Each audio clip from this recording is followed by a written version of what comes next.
Come on, bring us in, man. No, man, this is you. This has been your deal for the last year or so. Nope.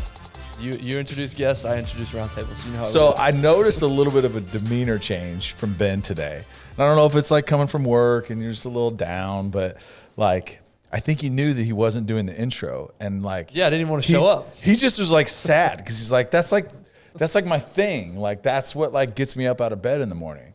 So I'm sorry to take that from you. It's okay. But I'm happy to take it from you. Introduce our guest. See, it's like short, negative. See, this is how the podcast started. Just bitter all the time. You lightened up when you got some more responsibilities on airtime, and there we go. All right. Well, for those of you that are just joining us that have not listened to previous episodes, go back and start at episode 1, and you'll see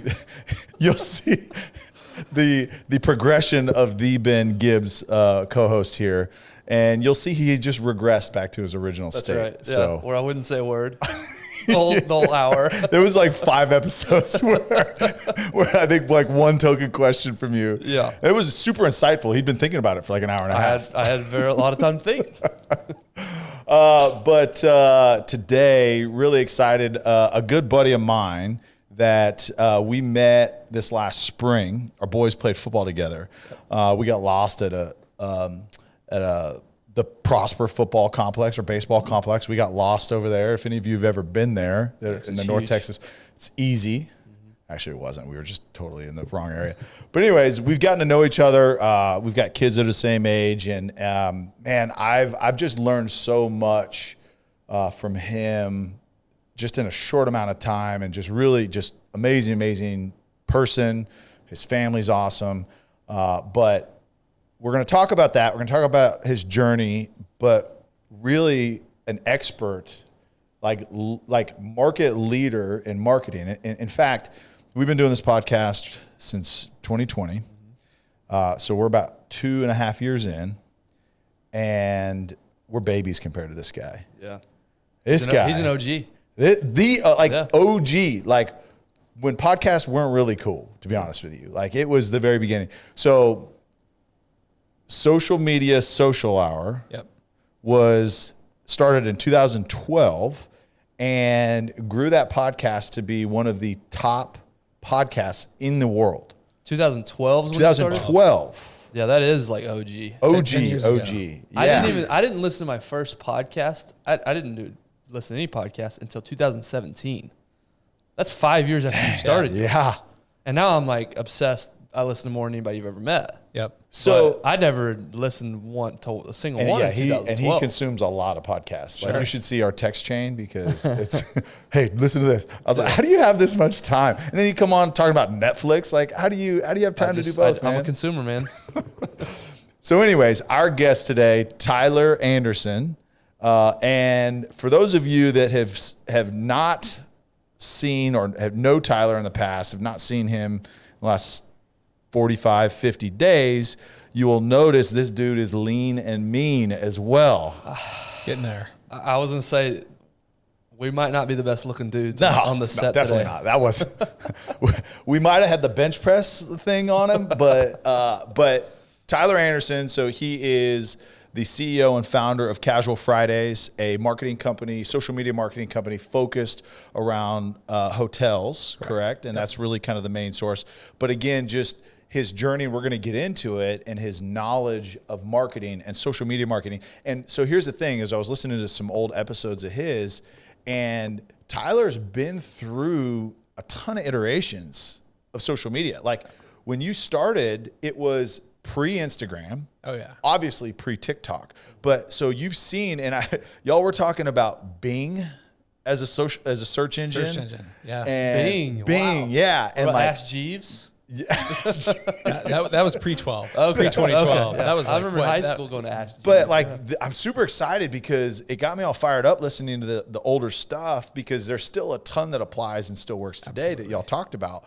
But like seeing and going through all these waves, like in our business, like you're not a true veteran in the business in commercial real estate until you go through cycles, right? Been through a recession, been through, you know, the market crash in 08 or in the late 80s in Dallas, you know, that's when you're a vet. Like you've been through it. You've seen it from the marketing standpoint and how things have changed. I mean, I'm sure we'll get to it, but my whole journey started with MySpace. Yeah, but That's how far this goes back. And this is pre like music MySpace. This is this is my top 8. This is when MySpace was like TikTok. Yes. Because the only people on it were people under the age of 22. Oh, that's man. it. And Tom was your first friend. Tom was everybody's first friend. Man. Yeah. And Somebody was talking be about honest. like, what he's doing now. He cashed out. I wonder He what cashed he's doing. out. Yeah. Didn't Sony buy it? Was it Sony that bought them? Timberlake was behind it for a while. Justin Timberlake was an investor. Really? Wait, yeah, Justin Timberlake music. Justin Timberlake. Yeah, or Justin that was when it Timberlake became a music Facebook? thing. That's Justin when it Timberlake. Just the music one. Yeah. Okay.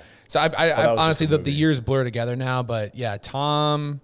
God, he was in the news like 6-7 years ago for something else. I can't remember. Oh, what it was he? now. Okay. Yeah, but like That was so fun. He had that weird picture where he was kind of looking At the back. desk. like with Yeah. like a whiteboard or something. Yeah. Like as a marketer, you're probably like, dude, what are you doing? It worked.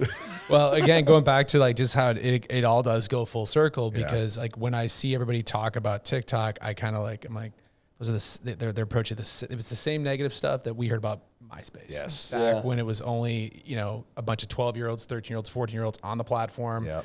Not to go into this story, but like I joined that platform I think when I was like 22, 23. Like I was right out of college. I think I was one of the first 1,000 people on that platform. And you looking now, thank God they don't have archives of that. Because like all the stuff that people get in trouble for nowadays, that was pre its time where everything was being archived or screenshotted. Yep. This was like before mobile. This was all desktop. Right. But I guarantee you there's stuff I'm not proud of that I posted on that platform as a 22-year-old kid. I mean, is there still ways to get back onto it? Is the platform still in existence? I don't even know if it's still in existence. I have no, to be completely honest. I have never no clue. formally deleted my account. I didn't either. So it's I didn't still either. out there, I'm sure, somewhere. Well, If you they can get merged it because I do remember like in 2012, my login still worked. Yeah. But it was like the music platform. All of my stuff had been stripped because I don't know if you guys remember back in the day, they like let you customize your profile. Yeah. You could like have music load, and so like part of your way of like how you could express yourself is hey, I want Bob Marley to play when you load my profile because I'm feeling like that. I got a picture of a weed blossom behind my timeline. I mean, I was living in South Mission Beach in San Diego during this time. I was living in this little studio apartment, literally about half the size of this room. Oh, wow. Okay, right near the beach. paying and $2,000 a month. actually, it was dirt cheap. It's like $700. Come on. Oh yeah, South Mission rents weren't that bad. And but like I had one of my first jobs out of school, and like didn't have a ton of money, and that was an outlet. That was a way to like kill time, right? Yeah. You pay for an internet bill back then, which was like $30. You had a laptop. That's how you'd entertain yourself. We didn't have Netflix. All right, we're gonna go back before that though. So I'm trying to almost be not be selfish here because this is fascinating. You want to hear more about MySpace? Yeah. Well, just the whole social media. Because again, you've been from the beginning, but we'll get there. I'm excited though. Because again, like what you saw with MySpace, I don't think AOL Instant Messenger wasn't considered social Technically, media. a chat room like the ICQ, in theory, could have been considered a social network because it's like through an internet connection, and it's a one-to-one conversation or a private message. I mean, I remember joining fantasy football like chat rooms in like 1999. Really? Like through ICQ. Yeah. Talking to random strangers about, should I start, Dan Marino this week? I didn't know fantasy football was that old. Dude, I remember fantasy football like 1987. Yeah. Really? Yeah. Uh-huh. But you used to have to do it in the newspaper. So scoring. They would way. They would publish the scores from the week, and then you'd like go and you'd do it all by hand. I'm still in the same league with I'm 44. I'm still in the same league with like probably 70% of my friends from 7th grade. And back then we had to score it. We had the same commissioner. Shout out to Hans. Hey, you've accomplished a lot in your life. That might be the most amazing thing you've accomplished. Just sticking around with friends that long. Well, he was speaking of fantasy football. So you guys know Matthew Berry. Okay. Matthew Berry was on my podcast. You probably didn't catch that one. I didn't get that far. No, yeah. So I ran into him in 2012 at this conference called New Media Expo. They had a whole podcasting panel, and the ESPN guys were there. So it was him. It's been all replaced, but that's also when I had a SaaS startup with the agency at the time. Software as a service is what SaaS is, just for the audience out there. And I kind of approached him just because this is when everybody was like into their vanity metrics, like how popular are you on Twitter? How much engagement are you getting? And I showed him the sample report we did because the SaaS product we had was doing like competitive analytics on Twitter. So I showed him a little report with him, Shefty, a bunch of those NFL guys, and he like loved it. So then I'm like, hey, you do a great job with your personal branding. Why don't you come on my podcast? So he did. It was cool. So I met him, it would have been 15 or 16. Did the fantasy football convention. So the guy that started that, Romo's cousin. Okay. Andy Albreth. So he lives here in Dallas, and then Matt and a handful of other guys came and like did like a big old segment. But yeah, small world. I bring that up because he will always say they used to do the newspaper scoring. I'm like, dude, we did that too, man. Like I don't know how old he is. He might be around my age. Maybe older. I have no idea. But yeah, we were playing fantasy football way back in the day. I remember my mom bought me a book. It was like 1987, and like introduced that to me. And I remember going to school, getting like a few other kids into it, and yeah, we were hooked. I had no idea it was that old. Are you any better now than you were in junior high? No, it's just like everything with technology, it makes it easier. To your point, like manually scoring was a pain in the butt, and we've evolved the scoring platforms. Like, not to make this about fantasy football, but when we used to play, it was pretty cut and dry. Like either your player scored a touchdown or he didn't. And you got points. Now it's like, did they catch the ball? Like that's point. Touch, did they? So yards and like it was an 8+ yard catch. And it's a touchdown over 40 points. There's a bonus. You know, the big hot button in our league now. I'd actually love your guys' take on this. Half the league is so split because we give negative points for interceptions. I think it should be. Okay. I think you should. I agree with that. You agree? Okay. Yeah. So, all right. No, you don't. Kidding. Yeah, I think I am, but we've gotten a little aggressive. So we do 4 points for a touchdown pass, but if you throw a pick, it's -3. My whole gripe with that, like I have Josh Allen this year, which is great. He throws the ball, and I don't know, Gabe Davis goes to reach it, tips it up in the air. Yeah. And then deep back. It's not really That's his fault, and it shouldn't take away 75% of a touchdown. That's a good point. So, it's an interesting take on it. But again, there's caveats on all the other ones. I mean, okay, hey, is it an outright interception? Is it deflected interception? But that's where the scoring is not picked up because we watch that and like, well, that's not Josh's fault. That shouldn't go against him. But ESPN's or Yahoo or whatever, an interception's an interception. Yeah, because at the end of the year, it's like, all right, what's your touchdown interception ratio? Like that's ultimately what. If you look at your QBR, if you look at your, it doesn't take that. So that makes sense. Bet you didn't know we were gonna do fantasy talk here. No, didn't. And I've only done fantasy because when I played, I was anti-fantasy. I was like, these guys, right? Because you'd get stuff all the time. Like, hey, who's starting this week? Who's playing? I got him on my team. And I had buddies like, dude, I drafted you on my team. I'm like, I don't know fantasy football, but I think that was a very bad use of a pick. But so then when I got done, I was like, let me try it. And I get it. I totally get it. It makes watching football so much more fun, like so much more intimate. Like you're going to watch games that you never would watch, and wives, I'm sure, don't love it, but it's get them involved, get them on board, and it's like gambling. Not that I gamble, but it is like gambling. It's the same principles as gambling. Not that we're opposed to it. Thank you, Chuck Tuck. Yeah, exactly. But it makes every game worth watching. You could watch. I mean, trying to who's terrible this year. It's like the Broncos. Which happened. Remember that game, like 9-3 or 9-6, all field goals. Yeah. But still, like the reason the NFL is getting these ratings, I think the correlation is fantasy football, gambling, all that. Yes, absolutely. Yeah, I mean, DraftKings, gambling. I mean, the partnerships, which is so funny because when I was playing, anything associated with gambling is you're getting suspended, you're getting fined. I mean, it's a big deal. Now the NFL is partnered with these gambling sites, with these gambling platforms, with casinos. Like we couldn't even go and gamble in a casino legally. Wow. Per the NFL as an active during NFL the player. season, out of the season? At all. At all. Because then that somehow could be correlated to it. So like the NFL, so the fantasy football convention, one of the first years was supposed to be in Vegas, and it got shut down because of the correlation. Players couldn't go to Vegas, although they would bring a bunch of us to the convention. Couldn't go to Vegas because it was against league policy. Yep.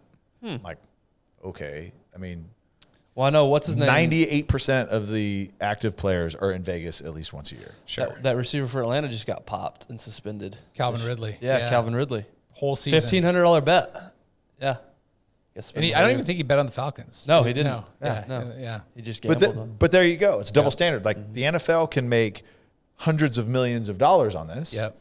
But no. If you're a player, and I get it, right? You want to keep integrity of the game, the integrity for sure. But again, if I played with quite a few guys that really enjoyed sports betting, like really enjoyed it, but I'm just like, why can you profit, but then they can't? Now I get it. As long as you're not betting on your own team, right? That where you have a direct influence on it, who cares? Yeah.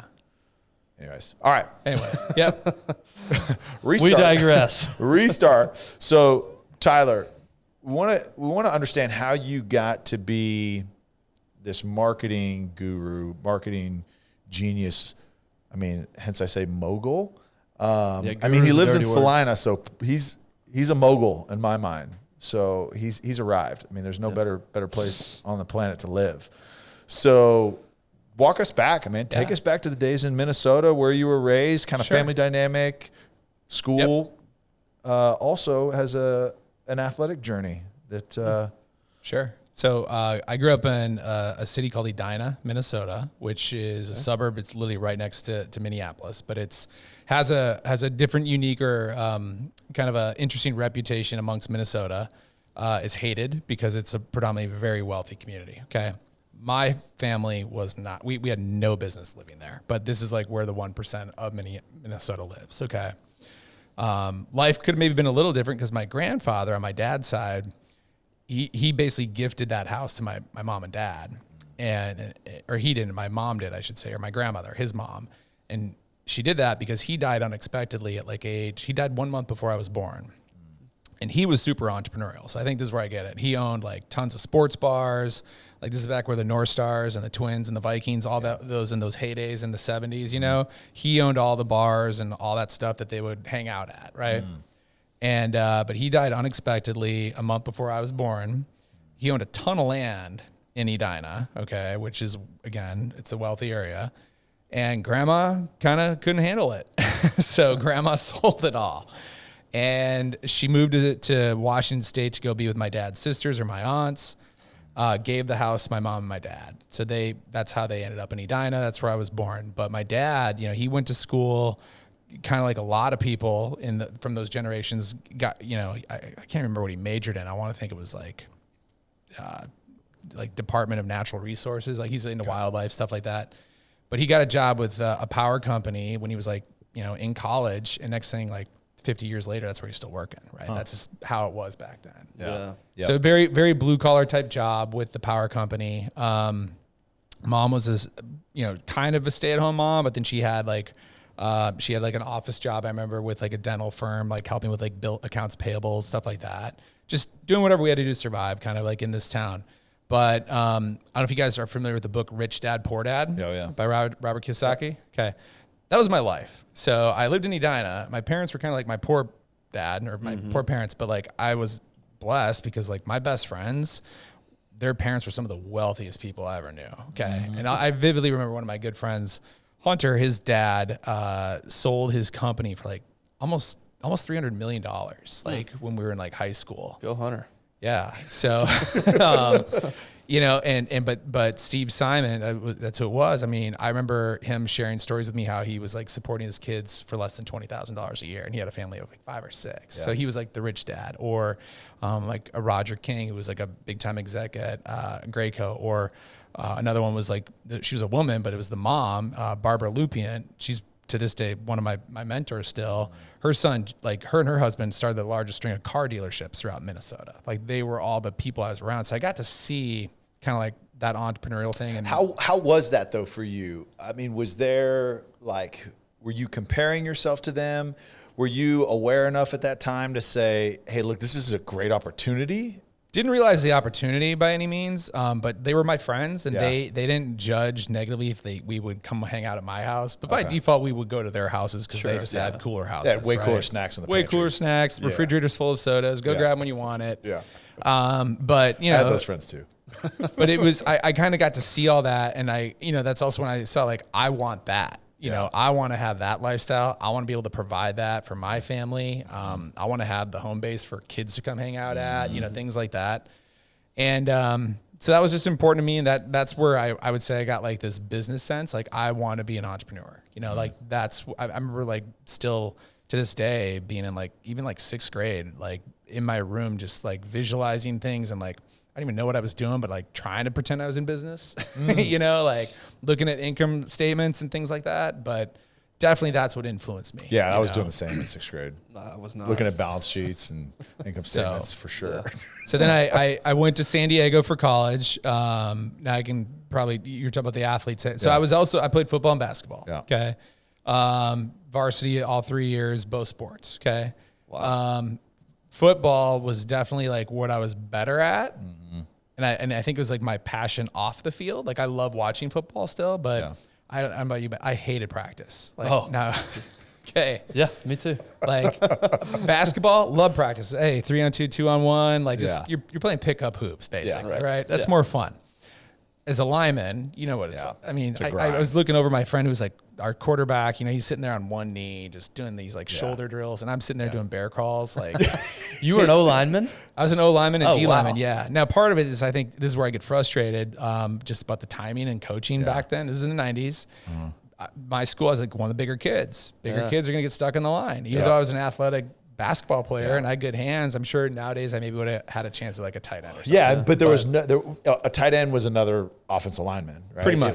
It was run first. It was all like double wing, we're just going to pound the ball. Like that was and we in pre-high school, we even had like the weight limit up until like 8th grade. Like if you were a certain weight limit, you couldn't even carry the ball. Yeah. So I didn't even get the chance, right? So I was a lineman just because I was the bigger kid. So I think I played like around like 215, 220 in high school, which I'm like 215 now. But then I was recruited, a lot of Big Ten schools coming out of Minnesota. Like anybody's ever gone through that, it's a fun time. It's also, I don't know about, at least for me, like I will say, I think my ego got the best of me. Like when you're starting to like go on those official visits and stuff, and every day we had like student council was a class in my high school, which was pretty cool. And that was like our first hour, and all the mail would just be like there waiting for me, and you'd see all those university logos and all that. And of course you feel like, pretty cool about that. No doubt. Yep. Push came to shove, every school that I took a visit on wanted me to walk on. And that's where I was like, I think that was like my ego blow that just burst the bubble. And my mom's like, have you ever thought about going to a college and every school I was like looking at was only for football purposes. Yeah. It's like, that's a cool football program. That's a good football program. She's like, have you ever thought about looking at colleges for reasons outside of football? I'm like, not really.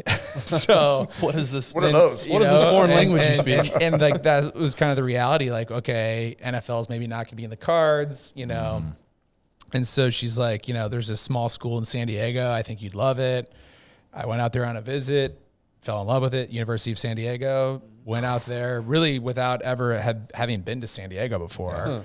The next thing I know, I was there for 23 years. Met my wife there, and we just moved to Salina a year ago. Yeah, so that's quite the difference. San Diego has that effect on people. Yeah, you go once and you fall in love immediately, and especially University of San Diego. I mean, it's such a beautiful campus, and it's gorgeous. So it's just I want to take a quick break and thank our partners, Sleep Number, and highlight a couple of things they're doing. Guys, these Sleep Number beds are unreal. The technology that they've created, the feedback that it gives you on your sleep. I've got the app opened up right here. They tell you things like your heart rate variability, your breathing rate, all these type metrics and feedback to give you so that you can improve your quality of sleep. They're all over the place. You can go and check yourself out, a Sleep Number store, wherever you live. Go to sleepnumber.com as well. They've got great resources on there. We just talked about this not too long ago.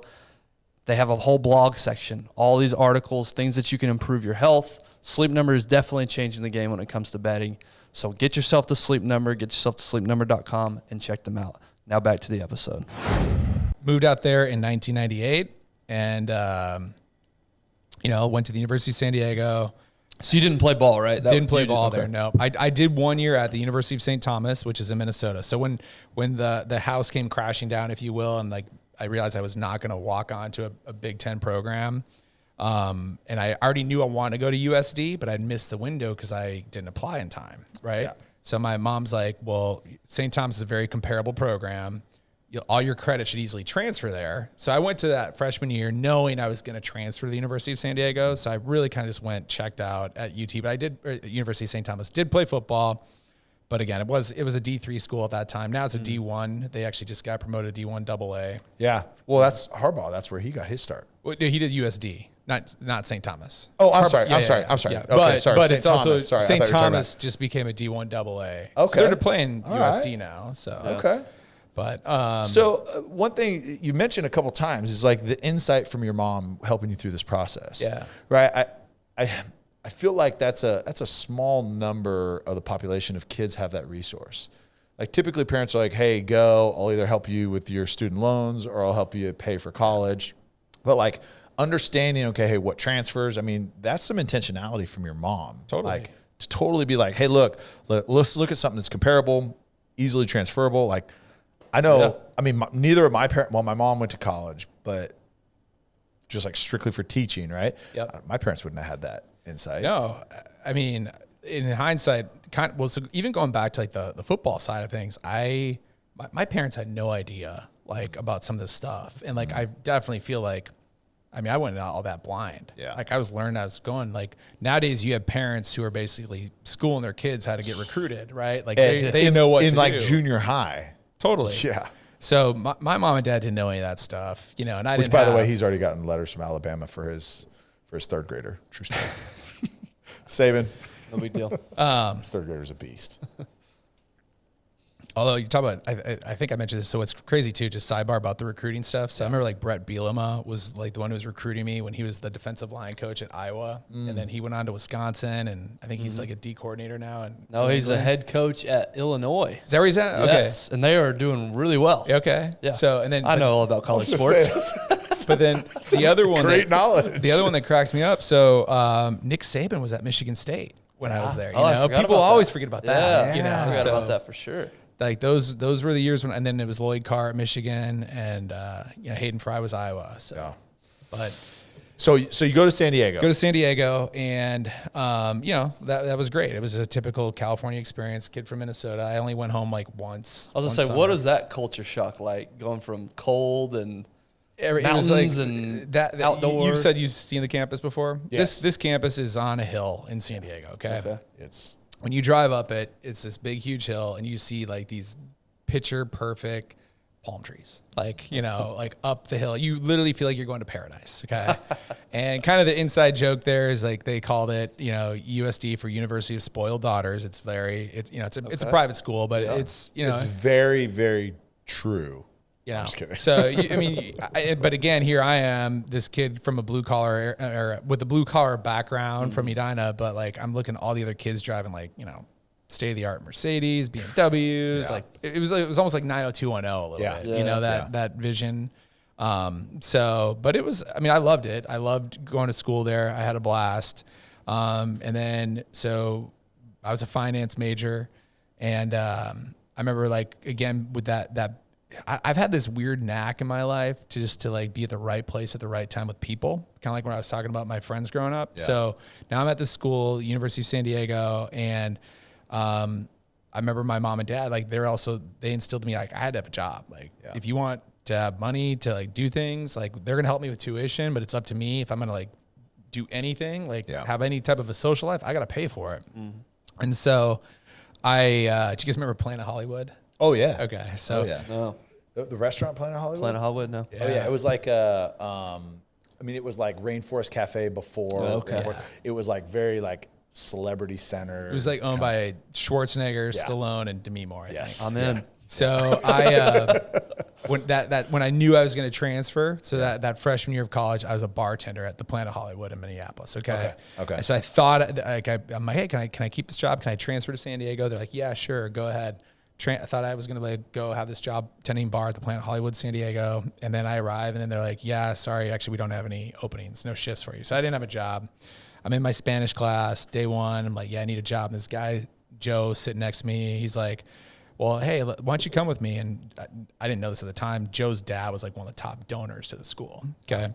So again, just this unique ability to meet people. For sure. So he's like, come with me. We go to the alumni office and we walk all the way back, and Joe like clearly knows what he's doing. I'm not a transfer. He's a sophomore. I'm like, who's this guy? Like, walk all the way to the back, and then we go in this guy's office, John Trifoletti. I remember it clear as day, and he was like the alumni director. Okay. And he's like, immediately jumps up, Joe, how you doing? Here he is like, treating this kid like a royalty, right? Of course we know why. Yeah. And he's like, John, this is Tyler. He's new here from Minnesota. He's cool. I just met him. And you need to help him get a job.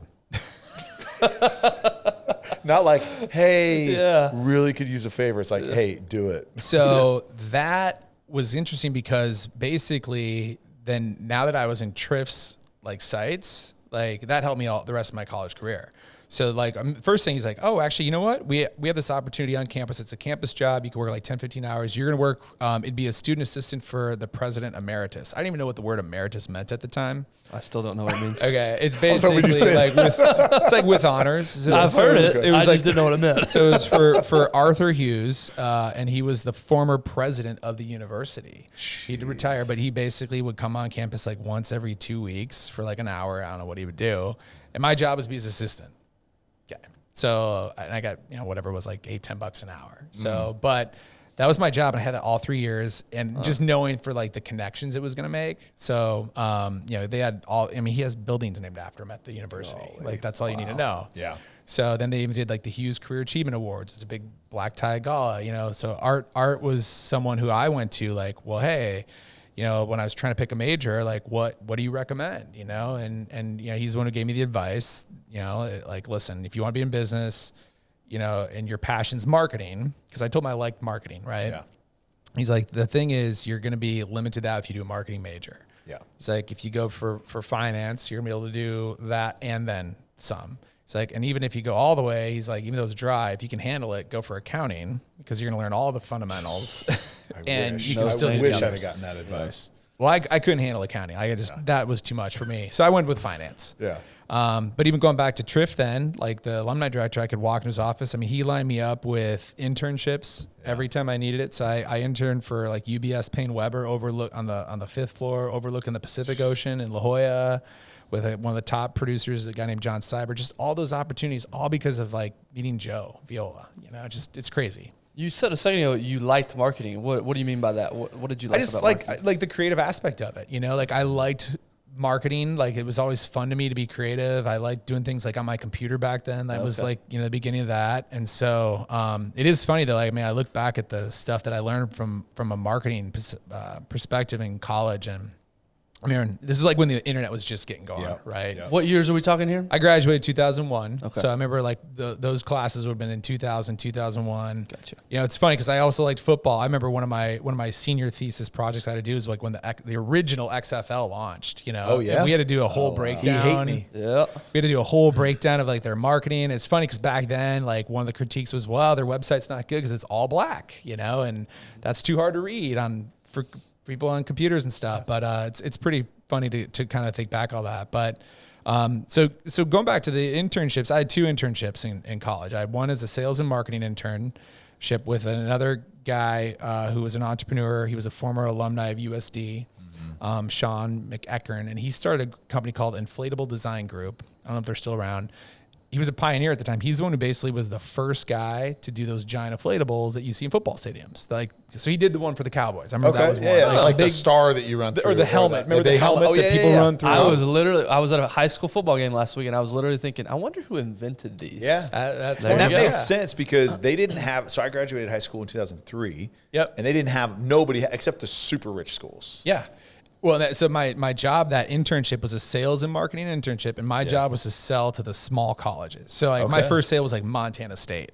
Yeah. I can't remember what they were called, but that's what I did. The Grizzlies, right? Is it the Grizzlies? Yeah, I think you're right. Yeah. And that's right, because I remember it was like paws, like Grizzly claws coming out. Yep. So I had that internship, and I liked it. I enjoyed it, and like that was sales, and it's a form of marketing. Yeah. Right. Hey, there's sports marketing is what it was called, but there was also like this negative mystique about sales, and I think that's slowly kind of shed over time. But back then, agreed. I feel like everything else was kind of like we go through phases. And so at that phase, it was all about Wall Street. This is like when, I don't know if you guys remember the movie Boiler Room. Oh, yeah. Everybody wanted to be in finance, like in 99, 2000, 2001. So that's kind of where I'm like, well, maybe, I don't know, sales, like, I don't know, that's kind of sleazy and grimy. And so then I got that internship at Payne Weber. I hated that job. Even though it was a cool view, I couldn't stand it. Like looking at stock charts all day and just like trying to like measure ticks and, it just was not my kind of thing. So, but I felt peer pressure to that. So when it came time to like weighing my career opportunities, I went and worked for a company called Nicholas Applegate. And it's an institutional finance. If you do that, you usually work in New York, Chicago, or San Francisco. There's happened to be Nicholas Applegate in San Diego. I got hired on there, so I stayed.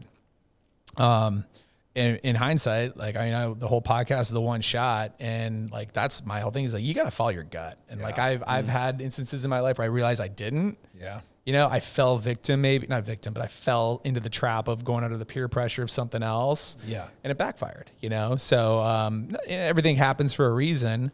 But so I'm sitting there at Nicholas Applegate, and I graduated May 2001. Here it is, September 11th, 2001. We all know what happened then. 4 months later, I'm literally miserable, out of my mind. I'm working on the 32nd story of One America Plaza. It's this cool building still to this day, downtown San Diego. Looks like a screwdriver. You'll recognize it from all the movie and like the skyline shots. And my cubicle was at least against the window, so that was cool. So I could look out into see some water and see buildings. But like I could wake up and get my work. We had to work market hours, so I'd be at the office at like 6:30 because that's when the market opened in California. I could get my work like literally done in like 3 hours, and nothing is more painful than being, especially if you're kind of a high achiever. To not be challenged and to work from the 6:30 9:30 and get like literally where I could say I've done my work for the day is miserable, and I was miserable. And so I couldn't stand it. Called my parents, wanted to quit. 9/11 happens, and because again I was like thinking like I'm living this Wall Street lifestyle, but I'm doing it in San Diego, like miserable. I shared this apartment downtown with this guy, and we had like the pictures of the World Trade Centers. This is before 9/11. We had it like as a big part. We kind of had this like New York City vibe in our apartment, like all black and white, very, just like loungish. Yeah. And so we had an issue where the maintenance guy had to come up that day. So we all got sent home early because of 9/11. My building, because it's right across from Coronado, which is a military base, everybody was like freaking out that was going to go under attack. So, got sent home. It was like 10 in the morning, maybe California time on 9/11. And the maintenance guys came up and they saw those buildings. And I remember this is where it was really eerie. They're like, looked at the picture, and they're like, no mas. Like they made a connection, like those towers just went down. And that was kind of like my wake up call. One thing I kind of omitted from that story, I almost took a job with with UBS Payne Weber in New York City, and I would have been in the World Trade Center. Wow. So that's where I'm like, man, like that's kind of eerie. Like, that is eerie. And now granted, everybody lived from that firm and all that, but that's when I'm like, life's too short. And I remember calling my mom like a week later, like, I'm gonna quit. And this is like back when you don't quit. No. I'll say, what did your dad think of this? Having a job for 50 years. I feel like nowadays, like it's totally acceptable. Kids don't get it. But back in 2001, like you go to your job, no matter what, you got to stick it out like a year. Right. And I'm like, I can't handle this. Like I'm going to quit. And they were supportive. They were cool, but they're like, well, what's your plan?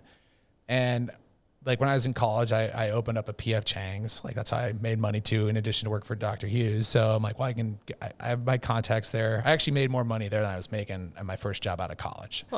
Told my parents that. Enough to be said right there. So I went and waited tables to figure it out. Loved football still. Yeah. The Super Bowl's coming to San Diego. And I found this thing called the San Diego International Sports Council, which was basically the governing body of which puts on the Super Bowl.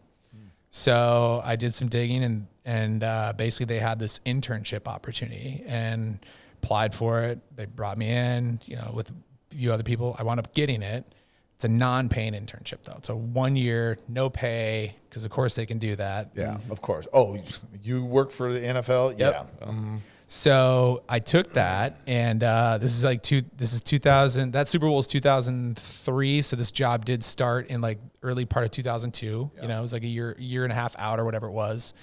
And so Did that, and basically was a media PR internship. And so my boss there, his name was Rick Schloss. He owned a PR firm. He was super dialed into sports marketing. He was like the PR guy for the Chargers in the 70s, worked for the Broncos, I think, in the 80s, then came back and did some stuff there. Great guy. One of my mentors to this day, like I said. And basically, this is like when the internet was just getting going. And he's like, so Kai Snyder was our director. He's now the athletic director at USD. And then Ron Fowler was actually the chairman. He's the owner of the Padres now. So it's just all like really kind of fascinating. It's all connected. Yeah. But they're like, yeah, we're going to launch a website. You know, like it hadn't been done yet. Right. Yeah. And 2002, they knew I liked computers, and I'm like, and so like, I'm not going to say that I built the website. I didn't do that. They hired someone else, but my job was basically be the webmaster and maintain it. So I'm like the one putting all the updates for all the events that are happening around the Super Bowl. And as you guys know, you've been to Super Bowls. I saw you did their podcast interviews. I mean, it's a 2-week convention with a football game attached to it. Big deal. Yeah. So there's so many events going on, and the host committees are usually the ones putting all that stuff. So that was kind of cool. I mean, I remember our I can't imagine the people that you came across in that time. Like, especially like the week of, but like the people that are involved in it. You already mentioned a handful, but the people that are coming through that are involved in it, the legends, the up and comers, especially being in the from the PR side. So my job going into the Super Bowl was to work. There's a team of 3 of us, right? And like we had to set up in the media center. We were basically the resources to help the media out, right? Yeah. So I mean, I remember when PTI just got started, part of the interruption. And so I remember seeing Michael Wilbon and what's his name, like them coming in the early days. John Clayton, he was coming in, and it was cool. But this is kind of maybe like it's cool, but it's a little bit embarrassing. About 3 weeks before the event, we get a fax, because when fax machines are going down, and it's from the league office, and like, hey, the NFL. Do you know Jim Steig? No. So Jim Steig was like, he worked for the NFL for like 30 years, and he's basically the guy who like invented the Super Bowl. Like he's the one who like made it what it is. Okay. So it was like, his title was like, I think like vice president, director of events, or something like that. So he's basically the one who's responsible for all the big events in the NFL. So his office sends this thing to our office, and my boss, Rick, looks at me. He's like, "You lucky son of a bitch." I'm like, "What?" And he's like, and he just throws it at me. And it was like, basically like, "Hey, Miss America's coming, and we need a younger male to be her, to be her host." For I think the word was escort. Is what I mean. Not in the bad terms, but literally just pretty much there to escort her around the city. So, and that's essentially what it was. So to your point though, like that's where I really got to meet some cool people. Yeah. Because like there's one thing like going to the Super Bowl, and then there's like going to the Super Bowl with VIP treatment. So we were sitting in like Alex Spanos' suite, who's the owner of the Chargers, literally in like our own little private balcony, and that's just the game. All the events before, like the Taste of the NFL, which I'm sure they still have, they had celebrity galas, fashion shows, the commissioner's party. Yep. Like I got front row access to all that stuff, which was really cool. With Erica. So her name's Erica Harold, and she's actually, I think she's like, I should know this. I don't know. For a while, I know she was like getting into politics. So okay. I don't know if she's a subscriber to the show. She's smart. I'm listening right now. There's some Googling going on right now. She went to like Harvard Law after all that. She's one of the smartest people I've ever met. Yeah. So, so I got to do that, and got to meet a lot of cool people. So kind of the ongoing joke, one of my best friends to this day, who was another intern with me, we both like, we put in our time during that internship up until, of course, when the event actually took place. He's sitting there literally in a tent in the parking lot of Qualcomm Stadium watching the game on a black and white little TV. And I'm like, sitting in the 50-yard line in a suite, in an owner's suite with Arnold Schwarzenegger before he was governor, So that is awesome. So, but so all my responsibilities, of course, prior to that were revolved around marketing, the website. And then interestingly enough, how I got into my next career was because of that with Erica. So one of the events we went to was we were at the commissioner's party, and I'm from Minnesota, a big Viking fan growing up.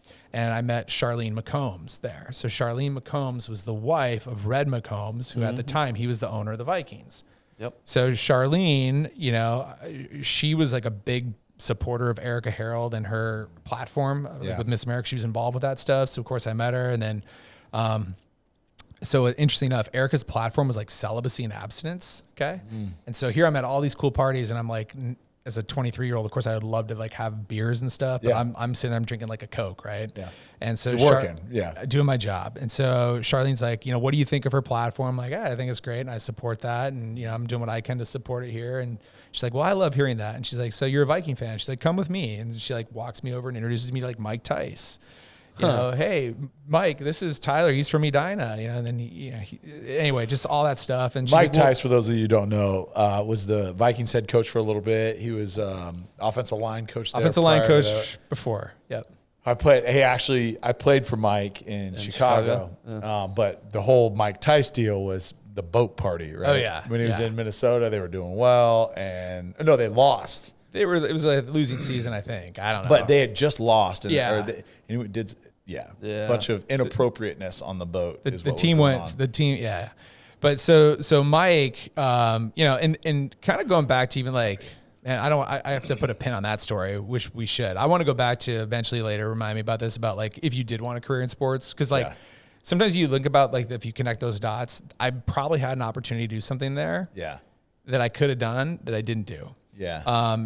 Meaning like knowing what I know now. Like what I know now, like when if you look at the trends in sports, like you're seeing guys who are now getting opportunities to be general managers, coaches, or whatever, because maybe they were a Division III player or whatever. I mean, look at like did Mike McDaniel play football? He played at Duke. Yeah. Did he? Okay. So he did play Yale. I'm sorry. Yale. He did play. Okay. Yeah. So Did he really? He was a receiver.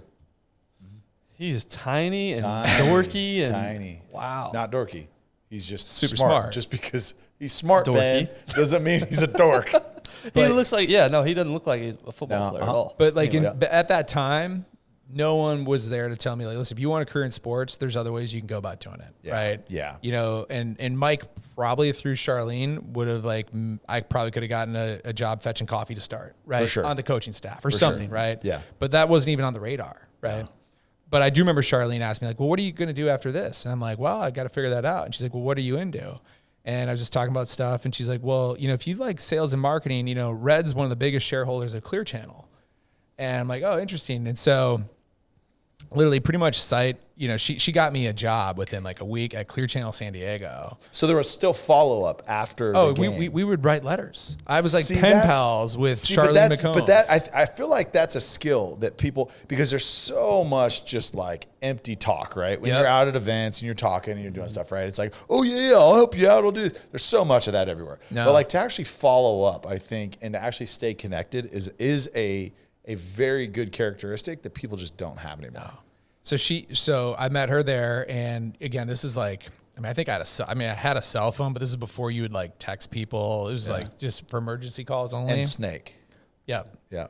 And so, so Charlene basically got me. So, I mean, I went through a few interviews, but pretty much the job was rubber stamped. Here's this guy, Charlene says to hire. Yeah. So I'm at Clear Channel San Diego, owned 11 radio stations at the time. They were one of the largest ownership groups. Now it's iHeartMedia. Yeah. And so I start off in sales at like the top 40 radio station called Channel 933. Now it's sales, so you got like a base, but it's like heavily commission job. Yeah. So I'm not making a lot of money, right? And my boss like, listen, we're gonna do this, so you gotta like cut, because I was also always having a side hustle, like waiting tables or whatever to make ends meet. San Diego wasn't cheap still, especially if you want to have a social life. Yeah. And so he's like, you got to like cut everything and give this a go. And I'm like, all right, done. So I did that. And now bring this back to MySpace. Like, I think I made like, my draw was $3,000 a month. You know, that's it. And that means if you don't make your commissions, you got to pay it back too, by the way. Yeah. Okay. Yep. Draw versus commission. We're in that type of business. So $3,000 a month, not a lot of money, you know, and, you know, would come home and like, I didn't have a cable or anything like that. So like my entertainment was like, what's on the internet, you know? And so that's how I discovered MySpace and had that job, did well. Like I think my first year, like I made like 55 because I was doing pretty good, super but rich still, out of college. But then I created MySpace profiles for the radio station. Like didn't tell my program director, didn't tell my boss. Cause I'm like, this is pretty interesting. Like people are going to like want to be friends with the radio station. Like, and the channel, it was Channel 933. Our audience was, of course, teeny boppers. It was a bunch of teenage girls who loved Britney Spears, Katy Perry, all that stuff. Well, this is pre-Katy Perry. Yeah. But so I created these MySpace profiles, and I had some successes. So I had a boss who's a mentor, now he's a good friend of mine named Jason. And while I was young, he had some other reps on the a lot of people in that kind of business. If you get like these annual advertiser accounts, you can make a good living really doing nothing. Like a client, like a Pepsi, for example. Yeah. Pepsi's going to spend hundreds of thousands of dollars on your radio station regardless, because you're reaching teens, right? Yes. You get that account, you're getting those commissions, and you didn't really earn it. I mean, you earned it, but like you didn't have to work for it, right? Yeah. So we had a new boss come in, and we had a senior guy on the staff who'd been at the radio station for a long time, making probably $250 a year, but literally rolling to the office at 11 and leaving at 1, you know? And so Jason came in, and you know, he saw like me kind of hustling, and I actually wound up, and this actually, you know, my wife, Stephanie, Yeah. Stephanie, like she's helped me with my career in so many indirect ways. So I was working in radio. She was working in television. We have this annual concert. They still call them like Wango Tango in LA, New York, and San Diego's called Your Show at the time. And they bring in all these big headliner artists, and it's a big one-day kind of festival concert. And this is 2003-ish, ended 2003, going to 2004. And Jessica Simpson, I know a lot of people want to make fun of her. At that time, she was one of the biggest stars. She was it. Okay. Yeah, she was it with Nick Lachey and all that. And they Yeah. had a show on MTV called Newlyweds. Yeah. And she made like a snafu on there where she did not know like the chicken of the sea was tuna. She thought it was chicken. Yeah. Well, she was the headliner at the conference, or the concert. So Steph's like, she's working in, we were like, went on a few dates. Yeah. Not dating at Not this dating, point. just a few dates. Yeah. And she's like, but she worked in radio or television. I worked in radio. So very similar stuff. She's like, So rivals. kind of, yeah. But she's like, you know, it'd be perfect for you to like call on as a new rep, like who should be sponsoring your concert is like Chicken of the Sea, because of that whole thing. Yeah. I'm like, oh, that's right. She's like, but you can't do that right now because like I'm trying to pitch them a big deal. I still did it. And I'm trying to, you know, prove myself.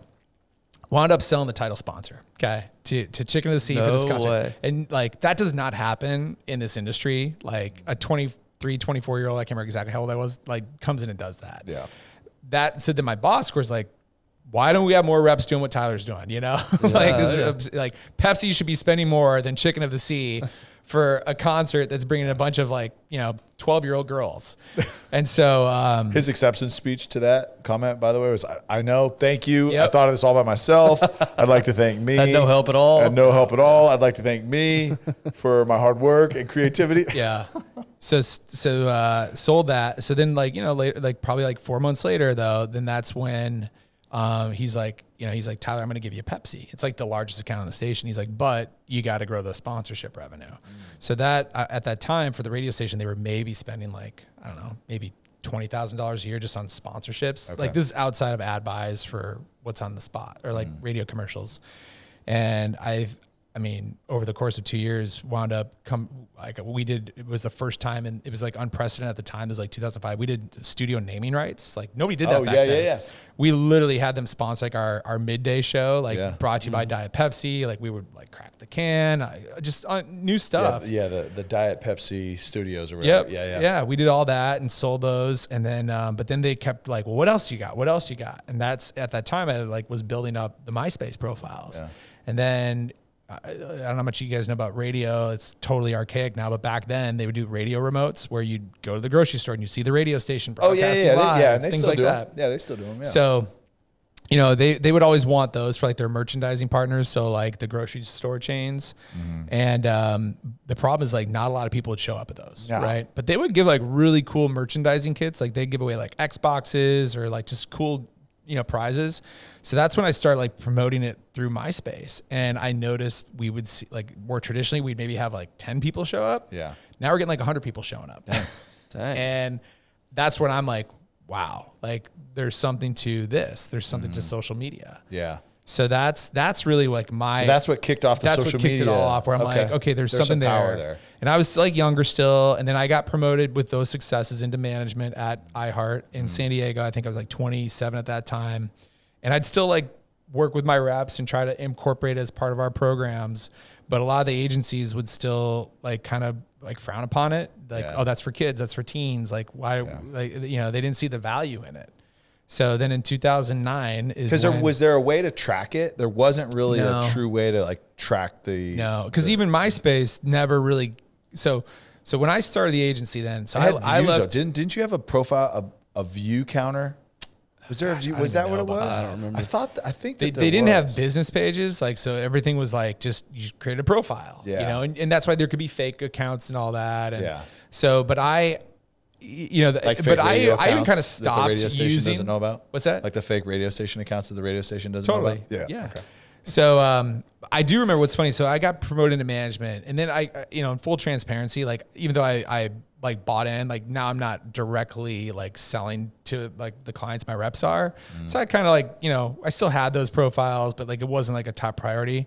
And I remember one of my newer reps who was like 1 or 2 years out of school was on Facebook, and this is like 2007 maybe. Yeah. And I remember being like, that's dumb. Like, that's not gonna work. Like, That's not gonna work. Well, how is something only for college kids gonna work? I remember that was like my first thought. Yeah. And so, I mean, going back to this whole original conversation, like I have seen it all. So, because I remember when Facebook was like the TikTok. Yes. You know, I remember when it was Instagram, when it was a TikTok, and I also remember the failed ones like Vine. Yeah. You know, which It had a short run there. had a short run, or you know, I mean, Snapchat even like a couple of years ago. So, Pinterest. I mean, I'm forgetting some now, but. So yeah, so I remember like in 2009, I went, you know, that's what coming out of the recession, 2008 housing crisis. Clear Channel decides that, you know, they were a publicly traded company. They were going back to being private. Bain and Lee bought them back, and basically like they overpaid. And so of course with the recession, they're like, we got to cut workforce. So it was one of the most like craziest experiences I've ever had. I'll never forget it because it was January 20th, 2009, the day that Barack Obama was going through his inauguration. He was just elected. And if you know anything about PR, if you have bad news to deliver, when do you deliver it? Fridays. Well, or you deliver it on a major news day. Oh, yes. Okay. Because it gets buried in the papers, right? Yeah. So Clear Channel, which at the time was like the largest media company, is about to lay off probably, I don't know, 1,500 people or whatever. So they, of course, decided to do it on January 20th when the whole world's focusing on the first inauguration of an African-American president for the United States. And it was like a bloodbath because like every hour and the hour, they're just calling people in and letting them go. So my boss, Jason, he was the GM. I was the LSM. And we were the only radio station that was like meeting budget, exceeding expectations, everything. He got called around like 11. He got, you know, let go. Oh. And my staff, we had a staff of 10 at the time. Like, are you our boss? I'm like, I don't know, maybe for now. We'll find out in a few minutes. So, and mind you, my wife and I had gotten married like a month before, and then literally the next day, we were supposed to go to Tahiti on our honeymoon, delayed honeymoon. So like, was she still with Clear Channel? No, yeah, she was still with Time Warner. She was at Time Warner at this time. Okay. So I was at Clear Channel. So like 4:58, my phone rings, my desk phone. It's of course the offices, and I get called in, and the guy, I'm not going to mention him now, but he's even a mentor to this day though. Okay, yeah. So he was the VP director of sales. Wasn't his call, but he had to deliver the news with the market manager, and they're like, hey, you know, unfortunately, just nationally, they cut all LSMs. He's like, but we don't want to lose you. We loved what you've done with the digital. Wanted to talk about creating a new role for me, basically spearheading a lot of the new media stuff at iHeart in San Diego. But I also knew just with being in management, there was a door number 2 for me, which was a 9-month severance package with what I was making. And I'm like, thanks, but no thanks. Like, and I'm like, I think I want to go this is my opportunity to go start something on my own. Yeah. And that was it. Had you thought about it prior to that conversation? Had you already kind of like, hey, I feel like I've learned the industry. I've kind of created even a little niche that not necessarily that you're held back, but you're limited on what you could do, right? Because you don't have full control and freedom on what actually you can do on that. I knew I wanted to be in business for myself because like nothing's worse than like being at the mercy of someone else, you know? Yeah. And so I wanted that. And I just going back to those memories of being a kid in Edina, like I want to be like a Steve Simon. I want to be like a Roger King. I wanted to have that. And so I remember like, you know, so when they offered me that, I'm like, you know, oh, man, I'm supposed to go on my honeymoon tomorrow. They're like, hey, go on your honeymoon, take 30 days, come back, let us know. And my parents were in town to dog sit, you know, because we were going to Tahiti. What's that? They hooked you up. So 30-day honeymoon? Come on. Well, but I didn't want to go with Illuminova. So I remember going out to dinner with my parents that night and Steph, and we're kind of newly married. And I remember telling my parents, like, I think I'm going to turn it down. And they were, again, like, they thought that was a terrible idea. Because how do you give up what you know, how do you give that up for what you don't know? Mm-hmm. And I'm like, we'll figure it out. I have some ideas. And so talk about a really odd feeling though, like going to Tahiti. And it might've been like, maybe like when you finally decide you're going to retire, cause like that was your identity, I assume. And then you don't know what you're going to do. Like you have a career and then all of a sudden to not have it and to be like in a mature age of like mid-20s or whatever. I remember like being at the airport and be like, oh, hey, what are you guys doing? Oh, we're here on our honeymoon. Oh, where are you from? San Diego. What do you do? I don't know. Yeah. Like, I didn't have a job. Like it was a Hopefully bizarre by the end of feeling. this trip, I'll have an idea. Yeah, we actually talked a few weeks ago, wild problems versus tame problems. Yeah. Tame problems means there's a lot of facts, a lot of data, a lot of support for these issues. And you know what your clear answer is. You were faced with a wild problem, which was, I don't know. Yeah. I don't have any past experience with this. There's no path. Yeah, there's no path. Yeah. I've just got to go with my gut, like you said earlier. Totally. So what sort of fear was there starting your own thing, recession, never done this before? What I mean, 9 months was nice. I'm not going to lie. Like having a 9 month cushion, I didn't have to worry about paying our bills for that long was definitely helpful. But that I kind of looked like that was like my seed capital, right? Yeah. Now I didn't know what I was going to do. I didn't know I was going to start an agency. I knew I wanted to do something, but I didn't know what it was. So you knew you wanted to start your own thing, just not sure what happened. I did not have the exact blueprint of like, I'm going to start an agency. Now that was one of the ideas. So I remember I have a cool photo because again, this is like pre-iPhone with everybody. I mean, Steph had the iPhone, but it was before they had like cameras on all of them that were awesome. Yeah. So I have a picture of me in Tahiti and like, I remember that very well. Like it was probably good that we went to a honeymoon like that where it's really just a lot of relaxing downtime, not like we're doing a bunch of activities. Cause really all I was doing was like reading books like, you know, How to Win Friends, Influence People, all the classics again, you know, hitting the reset button, flipping through like Entrepreneur Magazine, all that stuff. And those are my photos of me on like those overwater cabanas, just doing that. Was anxiety and fear the main feelings at the time, or was excitement and discovery? I'd say a mix of both for sure. Yeah. I mean, so I had the idea. I remember talking about the ideas with people. I remember, so the actual quote unquote agent, I had 3 ideas kind of coming out of there. Okay. One, the easy one, because Steph also had a real estate license. Yeah. I thought like, I can always go into real estate and knowing what I know with marketing, I could really crush that. Okay. Yeah. At least I thought I could. And we had already bought a bunch of domain names. Like playing off the iPhone, we did like, I live San Diego, I live Phoenix, I live Las Vegas. And we were thinking like we could start like a brokerage firm like that and have it. So we had all those domain names. But then the other side of me is like, well, we could start like a social platform. Like what if you had like a I Live San Diego social network where people who live in that community can do it kind of like a next door. Yeah. But this is all then. I even went so far during that time to meet with like developers, you know, attorneys like drafting it up. But then like that would have been a huge undertaking. So, expensive. Expensive. Yeah. And then door number 3 was like, well, I can just go do like consulting on social media. Like that's the thing. Like it's starting to come up. And my boss from the Super Bowl, Rick, who I said is a mentor, he had a PR firm too.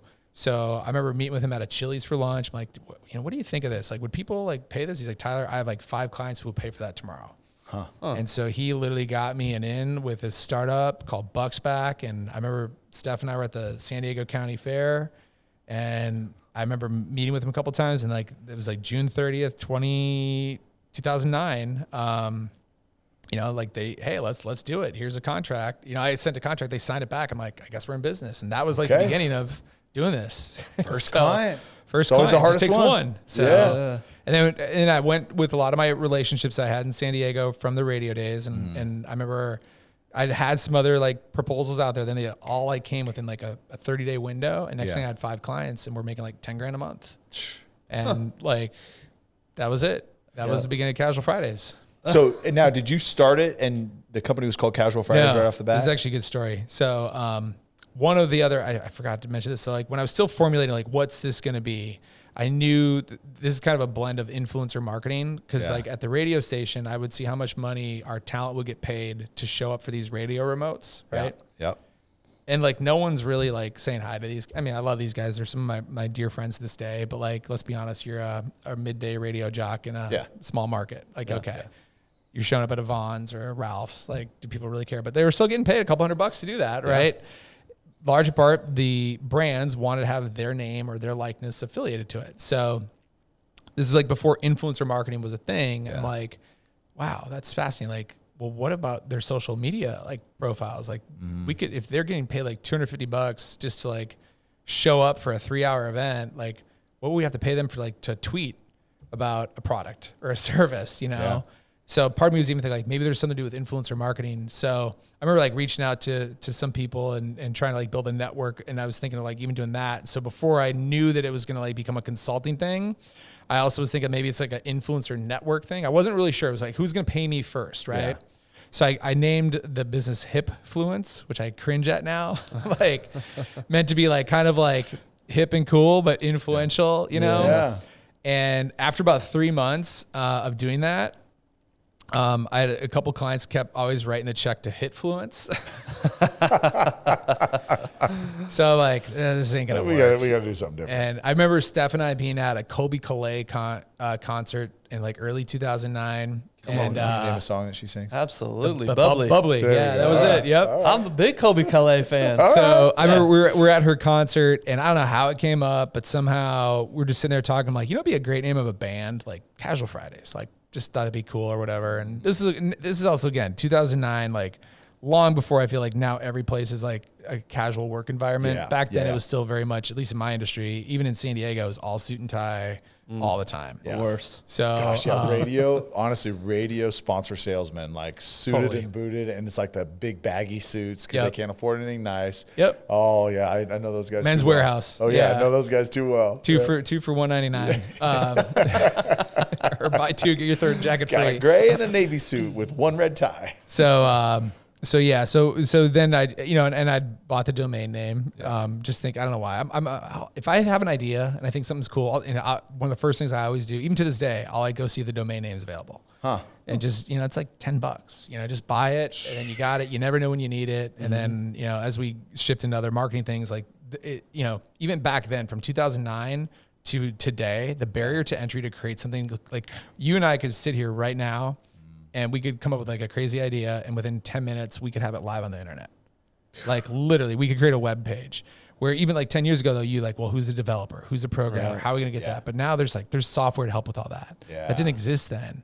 And like, if you have a domain name, they'll like quick show you how to do it, and you can literally have something that you can put out on the internet tomorrow or in an hour. So it's nuts. So you're consulting and your focus is social media. How are you learning these platforms? Because I know you were like kind of playing around with them like in your free time, but like what was the education on, okay, what's effective, what's not effective? What metrics, what analytics were you using to figure out what was working and what, because this is pre all that. Yeah. So, well, first of all, one of the things I have to give credit to. So when I was figuring out I wanted to start a business, I also didn't know like what goes into starting a business, right?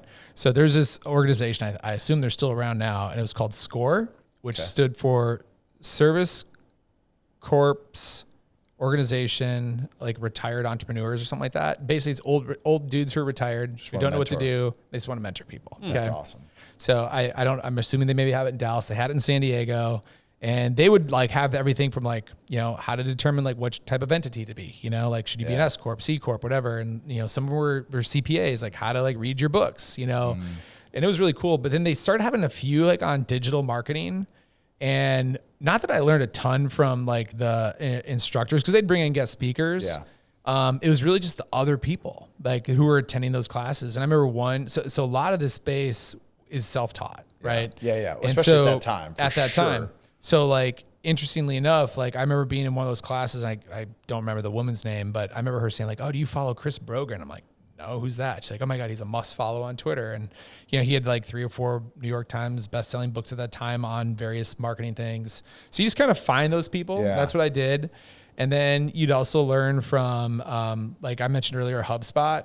So HubSpot, the irony is like, I'm a client of HubSpot's now, but I did not really become a client until like literally last year. But I've learned from them for like 12 years. So that's all part of the content marketing. They did a great job of that. They have a SaaS product, which basically, they have multiple suites now, but it started off as kind of a content management system, but they also added like a marketing hub and a sales hub. They even have like a customer service hub, but they would do like, various social media marketing certifications back in 2009, but it was all like high level. Like it was still like, how to do it. I remember you know, a lot of the videos back then, like what sold people on social media marketing. I don't know if you guys ever saw this one. It cracks me up. So one of my first bigger clients was Penske Automotive. So they're like the second or third largest automotive dealership group. When I used to, and interestingly enough, this actually goes back to Stephanie again. Stephanie, I swear to God, has helped me like land half my big clients. This is my wife. Okay. If you met Stephanie, you would be like, I get it. Yeah. When she worked in television, car guys want to be on TV more than they want to be on radio. Okay. 100%. And most of the car guys shouldn't be on TV. So she had a better relationship with a lot of those guys. So when we started the agency, she got me in on a meeting with like BMW San Diego. And like when you are in radio and television, if you can get a meeting with a GM, that doesn't happen, right? So I remember she got me in a meeting with a GM for BMW San Diego, and he's like, this all sounds fascinating. I know we need to be doing stuff with social media, but we still don't have the budget for this. Okay. That ship sailed. Like maybe 2 months later, I get an email from him, and his name was Craig Howenstein. Remember to this day. He's like, hey, Tyler, can you meet me at the dealership tomorrow?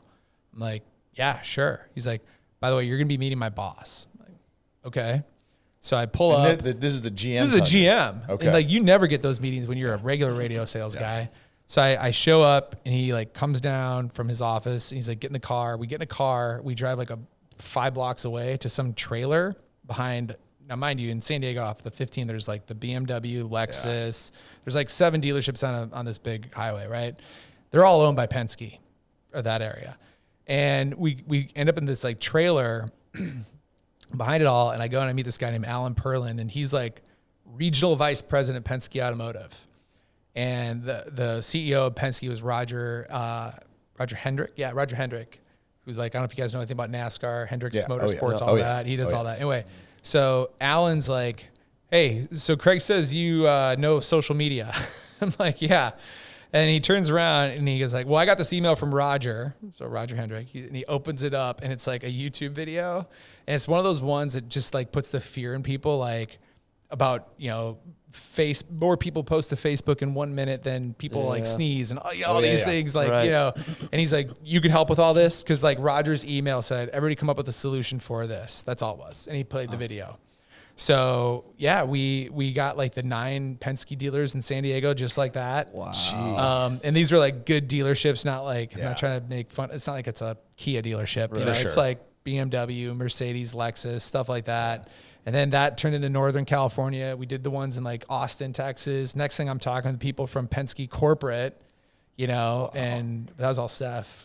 So, but going back to answer your question, like no one really even cared about the impact of it. They just were being fed fear. Like, this is how you communicate. You know, if you like claim to know it, then you're kind of an expert. And if you can put it together and it looks good. And we were doing, all of it was self-taught. So, and then it got to the point, like, I remember in 2011 or 12, my alma mater, USD, approached me. They wanted me to like teach a course on it. And I'm like, okay. And then it got to the point where they're like, oh, but you have your master's, right? I'm like, no. Like, well, you can't teach unless you have a master's. I'm like, oh, I guess I can't teach. And then they're like, and then, but I'm like, but who are you going to get to teach this? Like nobody who's going to be a master in social media marketing. Like there's no courses on that. And they're like, good point. And they actually got the dean's exemption, and I didn't do it ultimately just because the money didn't work out. But it's a newfound thing. And even now, like I still have people that we hire who go to colleges and they get like degrees in social media. And I even kind of joked to them, like, what do you really learn? Like, because this space changes every 2 or 3 months. Like, I don't know, whatever college is teaching you, like, can't be relevant. And now I get it. It's probably just like, can you at least learn the application of it and the principles of it? So a lot of it's self-taught. And then I've just been blessed from having the podcast. So let's go into that. Like, you entered the podcast space in 2012, like we mentioned at the beginning of the show. And this is like, I mean, Joe Rogan had been doing it like 2 or 3 years at this point, right? So actually, believe it or not, that's the year he started. Oh, he started at 12? I thought he did it for like 15 years. Well, he might have started like 2009. I think you're right. Maybe you're right. Yeah, maybe. So a couple years, but again, not really a thing because Apple doesn't have the podcast platform. Nope. So I think they just started when I got going. Okay. Yeah, they just started. So I had always wanted to have a podcast, although I didn't know what a podcast was. I think maybe because I came from radio. I was going to say radio space. You know? Right. Were they starting to do digital radio? Had they done digital radio yet at this point? We would maybe. I'd have to really think hard about this. Not when I started, no. So they wouldn't post the shows to the website or anything at this point By yet. the time I was in management in 2008, 7 and 8, maybe we would you could have it so if you went to the website, you could maybe stream whatever was on the airwaves. Live. Okay. Well, it would be a slight delay, but that's a big maybe. Okay. They didn't have what it is now, or even think anything close. But I remember walking through the Apple store, and I always love Apple products and all that. And they had the Yeti blue microphone. Have you guys ever seen this thing? No. It's it kind of looks like an old fashioned microphone. I'm like, that just looks so cool. And it was a $300 microphone. I remember buying it and plugging it in my computer in 2010. I didn't know what a podcast was, but I remember I would talk for 2 minutes about my thought on a certain topic, with marketing. And I mean, those are actually embarrassing. When I go back and listen to those, I'm like, yikes, right? So I did that, but then that wasn't really an official podcast because you'd upload posting them? Yeah, I'd publish them to the website. Okay. I'd publish them to the website, but you're publishing an original audio file, which is it was a lot of bandwidth and space. It could slow down the web. It's all the things you shouldn't be doing from a marketing standpoint, from your website performance, right? Mm. So then I remember, but I always wanted to have a podcast. And then I went to this conference called Social Media Marketing World in 2011.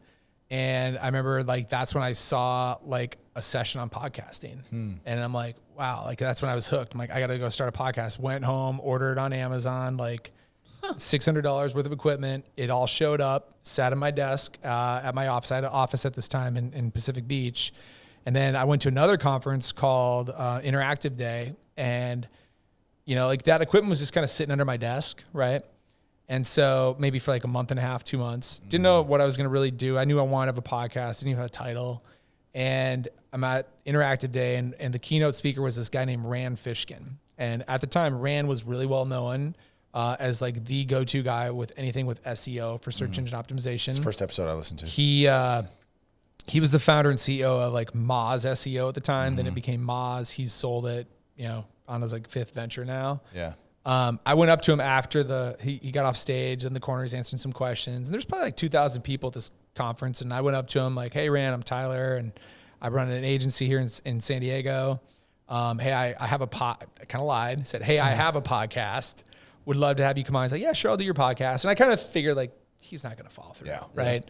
He's like, just email my assistant here. We'll get it scheduled. I went home the next day and I emailed, and I'm thinking he might not schedule this for months, right? Yeah.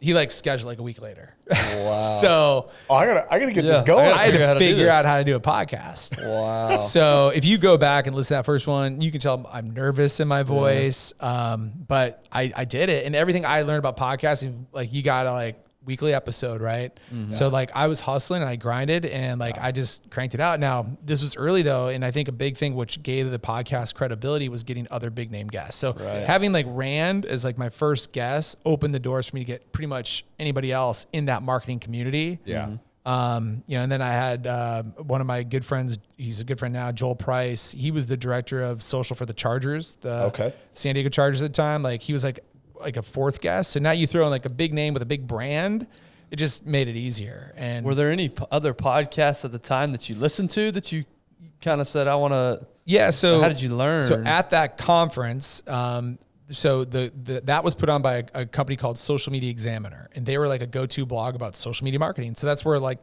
if you were a social media manager or marketer, that's where you could just go to learn. It was free, and they're still active to this day.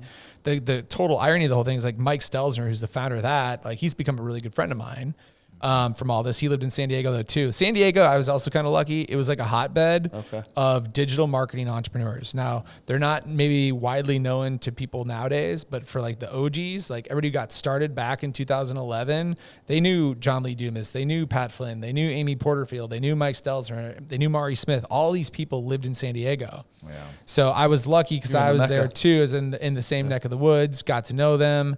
You guys remember Mashable at all? Yeah. So Mashable was also like one of the first blogs to talk about social media news too. So that was like a go-to resource back in the day. In 2010, was it 10 or 11? They're like, hey, social media has become this big thing that we should have a designated day. So they kind of did this self-proclaimed June 30th worldwide was social media day. Okay. Mm-hmm. And then they wanted people to have like meetups. So Steph and I lived in Phoenix for like 10 months. Okay. And it was during that time. And, this girl, her name is Desiree Martinez. So actually I've had her on my podcast now too. Looking back on it all, she put on a social media day Phoenix event, and there was like 1,000 people showing up because it's like when meetups were like a big thing. Yeah. And it was a cool event, and they had like tons of cool sponsors. Like this is when Pop Chips got started. I remember they had like big Pop Chicks bags. Love like, me some Pop Chips. Throwing out Pop Chips. And I was like blown away. Onion or barbecue flavor? Barbecue's hands down the best. Barbecue's good. They're all good. You can't complain. I can't believe they've been around that long though. They've been 2010. Wow. Yeah. So I was like, this is really cool. And I'm like, man, and then we knew we were going to be moving back to San Diego. So we lived in San Diego for 22 or 23 years. We're moving back. We just secured this new hotel partner, and they're like, hey, they just went through like a $15 million renovation on this like restaurant. And they're like, we want to bring a bunch of awareness to this. What do you recommend? I'm like, well, let's have a big meetup and let's use a big event. Like, well, what? Is this when flash mobs were popular? Kind of. Yeah. That actually might've been a little after that though. Okay. So remember those? Oh yeah. Organized flash mobs. Yeah. So I'm like, let's host a social media day event. And they're like, what's that? I'm like, well, Mashable like just went all in on this. Like, and so we hosted our first social media day San Diego event, and we had like, I don't know, 1,000 people show up. Hotel was over the moon happy. And then Mari Smith, who I knew because she was like one of the leading experts on Facebook marketing at the time, she showed up and she's like, you're the one who organized this? I'm like, well, yeah. She's like, well, being that I'm like kind of like the expert in Facebook, I should be here. And this is really great. You know, have you thought about adding an educational component to this next year? I wasn't even thinking about next year. Yeah. And I'm like, trying to no, make that's this a client good happy. idea. Yeah. And she's like, okay. So I had her and this girl named Amy Porterfield, who was also local, but at the time they both had like 60, 70,000 Twitter followers. Like they were like go-to experts. Gosh, that was and big. Yeah. That second year, this is 2011, we had like 1,600 people show up. So it was just like a snowball effect. So I had that going for me too, between that and then like saying, hey, I put this on, people were willing to come on the podcast. Yeah. So, and then like, I mean, I have to really look back now and think, but like, pretty much anybody who's been a big name in that space, I feel like has been on the show. So, and then some outliers like, so maybe talk about, cause we've been doing this 2.5 years now, but talk about, cause you did it from 2012 to 2021. Up until I moved. Yeah. Right. Yep. So like there's that 16, 17, 18. I mean, you maybe call it dog days. I don't know, maybe ups and downs, but like what for you kept driving you to be consistent with the podcast? Yeah. So again, going back to like who you learn from. So at that conference, one of the guys I learned from, because you were talking about like Joe Rogan starting it. So there's this guy named Cliff Ravenscraft, and he had a podcast just called Podcast Answer Man. He basically taught people how to podcast. So he was like one of the first podcasters, and he started, I think his backstory, I don't know this fully because I didn't listen back then, but I want to say he got started because him and his wife would do podcasts about, remember the TV show Lost? Yeah. Like they would just break down Lost. Yeah. The TV show Lost. There's like a bunch of, is that like historically like the yeah. worst ending to any show or something like that? I loved it up until the ending. Yeah. So yes, but like it's one of those shows that was very super like sci-fi kind of, and so people would always like speculate like what's going to happen. So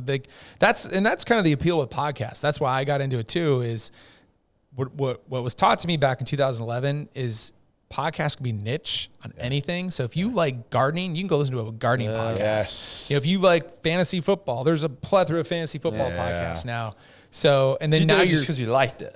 I'm like, well, hey, I can go niche on social media marketing. That's why I did it. But because there wasn't anything when you started. Not a ton of them. Nope. Just on social media marketing. There's a few, but not a ton. Okay. And so, and I also, the other thing that was ingrained in me is like, you have to present yourself as a thought leader. Yeah. How do you build authority and thought leadership? You got to create content. I don't like to write. So I didn't want to be a blogger. Yeah. I don't mind talking. I could be a podcaster. That was easy for me. Same. So, so we've got an idea for you. Tell us, thought leader, very beginning. We're thinking about being like one of the first fitness podcasts. What do you think about that? There you go. And start a Never been done before. And start a What do you fitness think? TikTok. Right? Innovators. Yeah. Innovators. Right here. I mean, so you, as somebody who's been in this for a while now, so back in the day, you had to start like a website, like a blog. Like that's why the term blogger came out. Nowadays, you'll have people who say like, it's like, they're not a blogger, I'm an Instagrammer. Yeah. Like they don't even have a website, but they just have their Instagram handle. I was going to say, has it gotten away? Because for a while it was like, okay, yes, I'd use social media, but I'd still drive you to my website. Yep. Like, because the only blogs I've really read is like if I'm finding something on social media or Pinterest or something like that, it'll take me to like, a woodworking website. Yeah. Right? Oh, hey, here's how to build a barn door. Here's how to build a table. Here's how to do this. Like, like Anna White is like a big famous one because like they post their plans to the blogs and stuff like that. You're seeing a shift now. Like, so you don't need the website. You don't have to have it, but you should. Yeah. And because like the term we always use, you don't want to build a house on rented land, right? And at the end of the day, you're so dependent now on Instagram or Facebook or YouTube, right? Yeah. And if they decide to like lock your we account don't like down, your content. You're actually seeing a lot of people who have more controversial topics do that for that exact reason. If they shut me down because I'm talking about something they don't like, I've got to have a backup plan. So you like as a practice, you should then like always be, even though people say like, well, email's dead, the counter argument is like, no, people still use it. And like, you should always be building your list, right? So yeah, you can have Instagram, but it'd be great if you had like a website. It doesn't have to be a blog. I mean, it could just be anything, a landing page, and you should be trying to collect that. And that's what I was kind of going back. There's such amazing tools and software out there now. I mean, when I started, like you had to, even though WordPress was quote unquote like an open source, you still had to find a developer who could like tinker with a theme and make it work. And now you can go like on some people will call them cheesy, but they work, like a Wix or, Squarespace, and there's templates and themes, and you can get something created. One I love is called ghost.org. It's all open source, ghost.org. Okay. And they even build like the whole e-commerce platform for you. So like you can literally go create a blog and you can start collecting emails and get subscribers. And then you can even have paid walls. So if you can like, hey, here's my free content, but you want my paid content, put in a credit card. And you could literally create this in like 2 hours without a developer. Yeah. So, and pay them $9 a month. Big deal. The tools are there. So getting back to your story, so you start the podcast and then take us through the next couple of years on the business side and how did those two help each other out, I'm assuming? Well, so but business side, but there's the family side of it too, right? You're starting a family. Family's growing. Steph and I got married. That's a hard conversation to tell your future father-in-law, like, hey, I'm going to quit my job and go try to be an entrepreneur, Yeah. So, but no, and she's originally from Minnesota. She's from Minnesota too, but we met in San Diego. And her family's in Arizona? No, my family's in Arizona now. Your family's in Arizona. Yeah, everybody's like, people from Minnesota are snowbirds. They usually go to like Arizona or Florida. Oh, and her family actually moved to San Diego. Right? Her parents had a condo in San Diego, so they were there half the year. And my parents were in Phoenix half the year. Both of them were going back to Minnesota for the summer. Got it. Okay. But yeah, so Steph and I got married. We started the business. She helped me with the business in the early days, but then we started having kids. So then she kind of took a back seat. And as the business kind of like progressed, she wasn't really involved like through those mega growth years just because she was raising kids. Yeah. But at first, like we were kind of a general agency. So I'd work with like my first 5 clients. There was the Bucks Back, which was a startup. Okay. And they actually were a client for like 3 years, but it just went away. And it was like merchant processing, like rewards programs. Like you enroll your debit or credit card with Bucks Back, then you use it at certain merchants and you'd earn like 1% cash back. Okay. Anyway, a cosmetology school that had like 3 locations in Southern California, a designer jean denim like trunk show out of LA,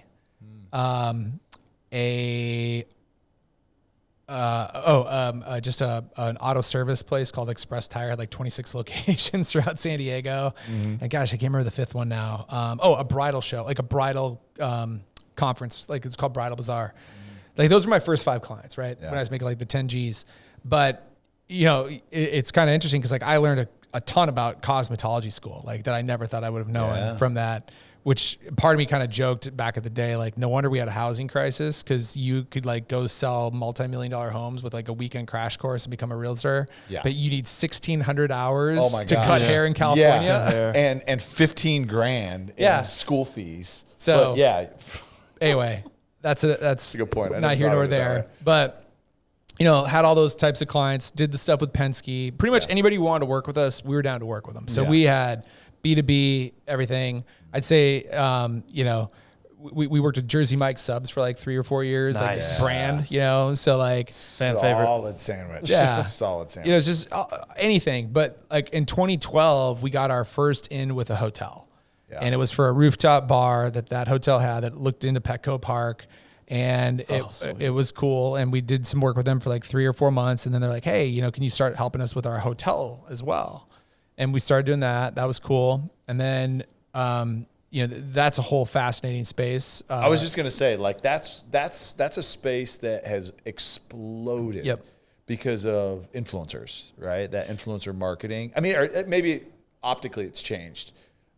Is harnessing your social media, but like now you've got this element too of influencers, these travelers that literally make that's what they do. We'll get to that. Yes. That's a sore spot to me too, though. No, I know. And I assume that. So, but when I'm saying the hotel, like the average Joe and like me included at the time, like when I see a hotel and I see Marriott on it and I see another one says like Hyatt, I just think like, that's Marriott owns that and Hyatt owns that. Right. Yeah. And so I remember like with this one hotel we had, and then they're like, hey, can you help us? Or we want to include you in our marketing meetings moving forward because this is like a really big, important initiative to us. I'm like, yeah, it sounds great. And so I'm like looking at the email when she included me on it. And I'm like seeing I'm seeing a Marriott email on here, but then I'm seeing like a Stanford Hotels email. I'm seeing like 3 different email addresses. And I'm like, I don't get this. So I'm like, hey, Kim, can I ask you a question? It might be kind of dumb. Like, who's all the marketing team? And like, what's this breakdown? She's like, okay, well, we're a franchise. We pay in for marketing with Marriott. That's our ownership group. Like there's like 3 or 4 components to this, right? So fair enough. Started doing that. And I remember the woman on that call, her name was Deborah.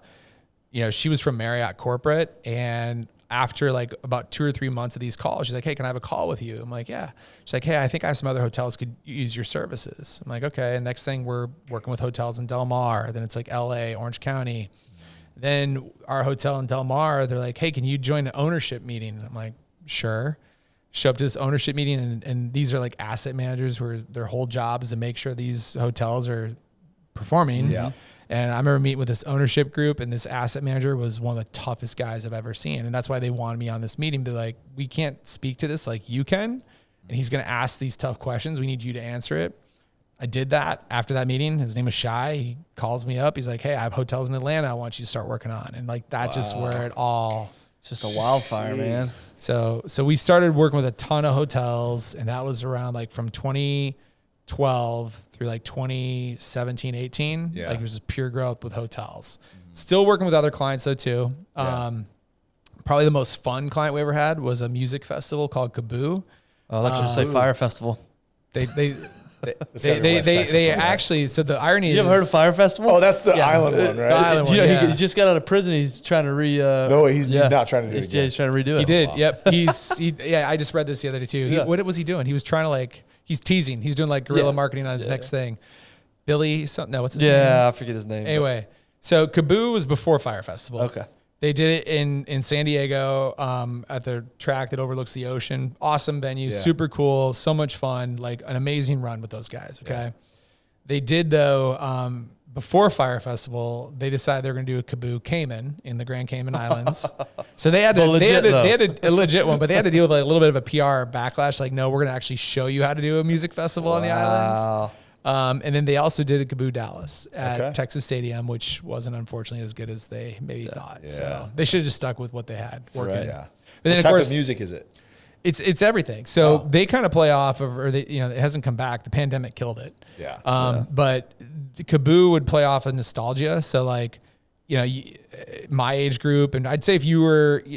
But they even did good, like, because like the year the Chainsmokers, I don't know if you are into music. The year they blew up, they were like one of the headliners there. But then they also had like Jimmy Buffett, and then they had like very dynamic, like Katy Perry. Yeah. I mean, they had like super all over the board. And then they kind of specialized in doing like art, music, and culinary. And then the founder of that, this guy named Brian Gordon, like I remember meeting with him, and his whole inspiration is like he wanted to have a music festival he could take his daughter at the time was in college, that he could take his daughter to and not be like disgusted by. Yeah. So it wasn't like porta potties, it was like those brought in like trailered. Yeah, the HVAC ones. Yes, yeah. like it was like an upscale thing. So that was probably the most fun one. So we still even had them up through the days, and then it was really the pandemic is when is where even though the hotel industry got rocked and we got rocked, coming out of that, because we basically our revenue went to nothing, But I'm like, now's the time to really like it allowed us to kind of hit the reset button,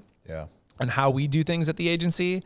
And all along, I always knew I should have been going niche, because that was one of the things. Some of the hotels would come back. Well, what else? Because they'd see us doing stuff for like Kaboo, or they'd see us doing stuff for Jersey Mike's, and there's some good at that, but they also want to know, like, are you truly the experts in this space? Yeah. And so, and plus, it's also harder to scale a business. Yeah. For my account teams, like to sit there and like put on a hat 1 minute and you're like processes coming up different. with like a launch campaign to announce the lineup for Kaboo, but then you're also supporting like a contact lens company, and then you're doing this cold cut combos, and and then all of a sudden, then you're trying to like think about how we're going to market New Orleans, for that destination. Like, that's a lot. That is a lot. Wow. So it's like easier to scale and have the processes, the tools if you're just niche. So that's why in 2020, 2021, I'm like, we're going all in on hotels. Yeah, so, all in on hotels. All in on hotels. So that's what you do now. Hotels, social media marketing for hotels. And so what's that been like the last year and a half? It's been great because like travel's been back up, things are going well. One of the probably to our benefit with the pandemic is a lot of the field marketing teams were like kind of dissolved too, so they've really put 100% of the marketing back on the hotel, which is great because they can't do it alone. They need support, so that's good for my business. But what were some hesitations for people, or did y'all just get the sense people are just ready to get back into it? Depending by the region. I mean, first of all, like one of the things that helped us during the pandemic, I mean, remember I was in California, right? It was all shut down. Yeah. Like our hotel partners there, I felt so bad for them. Like there's nothing they could do. And that was even like that up until last December even. Right. Yeah. So when we were at Super Bowl in February. LA, that's when it opened up. Yeah. They had to. Well, but it still was hard to get in and out. Yeah. I mean, they had to, but you could still feel like, all right, now you go to Orange County there. It's totally different feel. Different. Yeah. But what helped us get through that pandemic is, thank God we had a bunch of resorts in Florida because they still seriously just stayed open. The middle finger there to was everybody. a pandemic in Florida for about a month. Yeah. Yep. So that's really it. I mean, they stayed open. Like every other hotel that we had, like San Francisco, LA, San Diego, New York, DC, all those other cities were shut down and their services were paused and suspended. Yeah. And isn't that such a wild time? Crazy. Like looking back, and we're going to look back in 5 years and think the same and we thing. knew it was crazy at the time, right? Yep. But you look back and like we still didn't have that perspective of how wild it was, like what actually was going on. Yeah. I mean, and some, like you said, some states still to this day are hesitant. And Florida and Texas, we had a pandemic for about a month. And I know. We've been rocking and rolling. So I want to go to the hotel side. So what y'all do, because I've actually never asked you, like physically, what do you, from a marketing standpoint, using social media, like, are you controlling their actual social media? Or if you're going into a hotel, you're like, hey, here is what you need to do because here is how people consume information and are drawn to your resort. So we just, it's inevitable now. We live in a time where, especially as the younger generations are now like becoming adults. Yeah. And like, I mean, going back to when we were talking about like the MySpace, what kills me, when I worked in radio, people like literally would roll their eyes and scoff at like that demographic under the age of 21. Like it was an undesirable demographic. Yeah. Now we're seeing a shift where all the marketers and brands are like, well, how are we going to track those people? Because eventually they're going to be buyers. And it's just, I kind of like, I giggle to some degree because I'm like, man, like they wanted nothing to do with us like 20 years ago. Oh. And now they're bending over backwards. Like, how do we track Gen Z? Think about it. I think millennials got the shaft because millennials were like the worthless generation for so long. They definitely got punched in the face the most. And then like, okay, they're starting to contribute. They're starting to get into leadership roles. And you'd think, okay, the generation before, Gen Zers, like these guys. It was like, okay, well, what do we have to do to reach these guys? Yep. So they're being catered to and they're being like sought after as opposed to like what millennials went through. And I'm like on the very, very like. Yeah, I don't think we have a lot to complain about as millennials. Yeah. No, I'm just saying though, it's so funny how different it was because the perspective you know, of the old heads over here, you know, the baby boomers.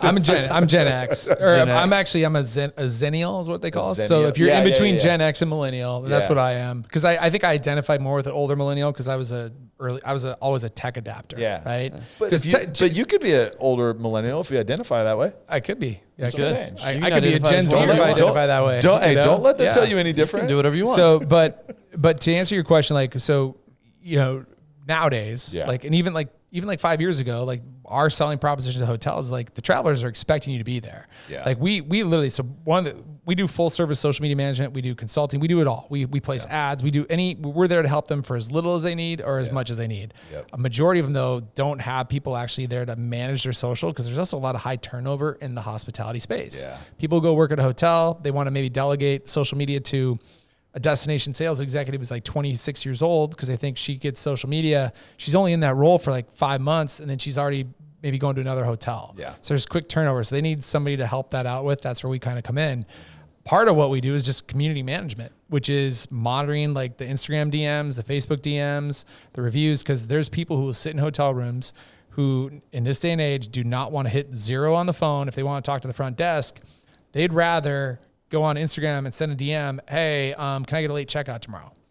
Oh, seriously? Oh, yeah. Like, that's I just what didn't know people's that y'all expectations got are. that ingrained with like. So I mean, we have a team of community management people. y'all who are have to monitoring. be on like the operations budget, Oh, not totally. marketing budget. We're 100%. I've been saying that for years. And it's funny you say that, Tyler, because I literally will say that to a lot of our clients. I'm like, hey, I know your marketing budget's what pays for this, but Yeah. about 30% of it should be operations because we're an extension of your front desk. Yeah. Like, because sometimes that's one of my answers when they're like, what's the ROI of this? I'm like, what's the ROI of your front desk agent? Yeah. If I'm staying at your hotel and I go down to get something and no one's there and I get upset and decide I'm never staying with you again, how'd you quantify that ROI? Yeah. You know, because we see that. I can't even tell you we have a standing call with our community management team and like there's just it never ceases to amaze me. There's always something new. Like I've been doing this for a long time now. Yeah. Like I think I've always heard of everything that's being asked only on social imagine. or the expectations of what people have, but there's always something new. So then you've got a direct line of communication with whoever their team is. Like, let's just say somebody requests something that it's like, hey, this guest is really unhappy. Yep. It's justified. We need to do something to make it right. Yeah. So that's how you kind of communicate with them. Yeah. To So be able to then if we get bring back a to 'em. client on, like we'll like do a discovery kickoff call. You know, we'll send over like a FAQ doc so we have it. Inevitably though, like there's always gonna be new things that come up. And then like when if you're the hotel and you're our primary contact, we're like, hey, if we get something that we don't know the answer to, or there's something that comes up at 2 a.m, who do we need to escalate to? Usually 9 out of 10 times they'll have like a front desk email. Yeah. So it goes to whoever's on duty. We'll fire that over. Hey, and 9 out of 10 times in those instances, like they already know the issue with the guest. The guest has already came up. But like, I don't want to focus so much on the community management, but my point is like, that's part of what social media is though. It's not just the marketing. That's it is wild. like engaging and answering questions and all that. And then, but then it's also coming up with content and, like thinking about the big picture. What kind of messaging do we want? How do we want to promote the hotel? Or in this day and age, a lot of it's just the destination. A lot of times you're just promoting the destination. So Because I think about like if I'm thinking about going somewhere, right, and whether you use hotels.com or one of these deals to see what's available, like and I'm not a social media user. I'm honestly, I'll just say that right now. I don't use it much, but that's what I'll do is I'll go onto the social media because it's sometimes clunky to go through the website to find like gallery pictures and what is this like. Let me see what the social like the. Well, you what also the know resort those looks are like. cherry picked. They're the best Yes. of the best. Yes. And so what you're talking about, this is what I usually would speak at conferences about is user generated content. Yes. And so we live in a time now where people value the perspective and opinions of others. I mean, like one of the examples, like we've all done it. We go to Amazon, go to buy some on Amazon Prime, and there could be a product that's like maybe looks really cool. It could be an amazing price, but it might only have like 5 reviews, right?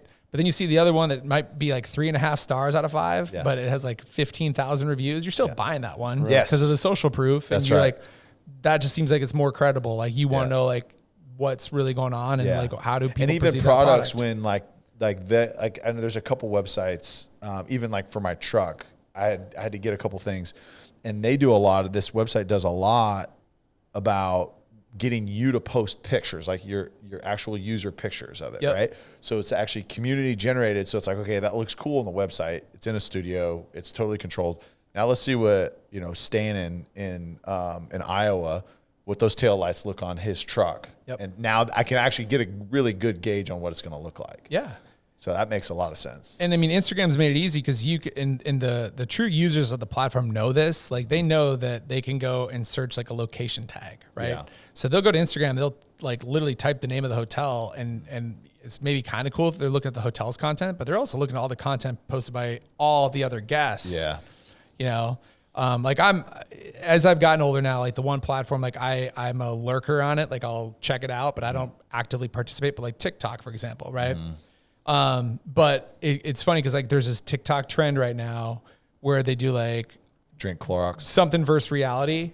Well, no, but so they'll show like the person who's like at the Eiffel Tower in Paris, for example, and for whatever reason they got the most perfect shot. It looks like they're all by themselves enjoying the Eiffel Tower, and then it cuts away to the audio clip, and it really shows like the masses of people what it's really like, Yes. So I've seen a couple of those. Like I think there was one. They were like on a beach somewhere in the like waves and these cliffs. It kind of looks like the edge of Cabo, you know, at the point.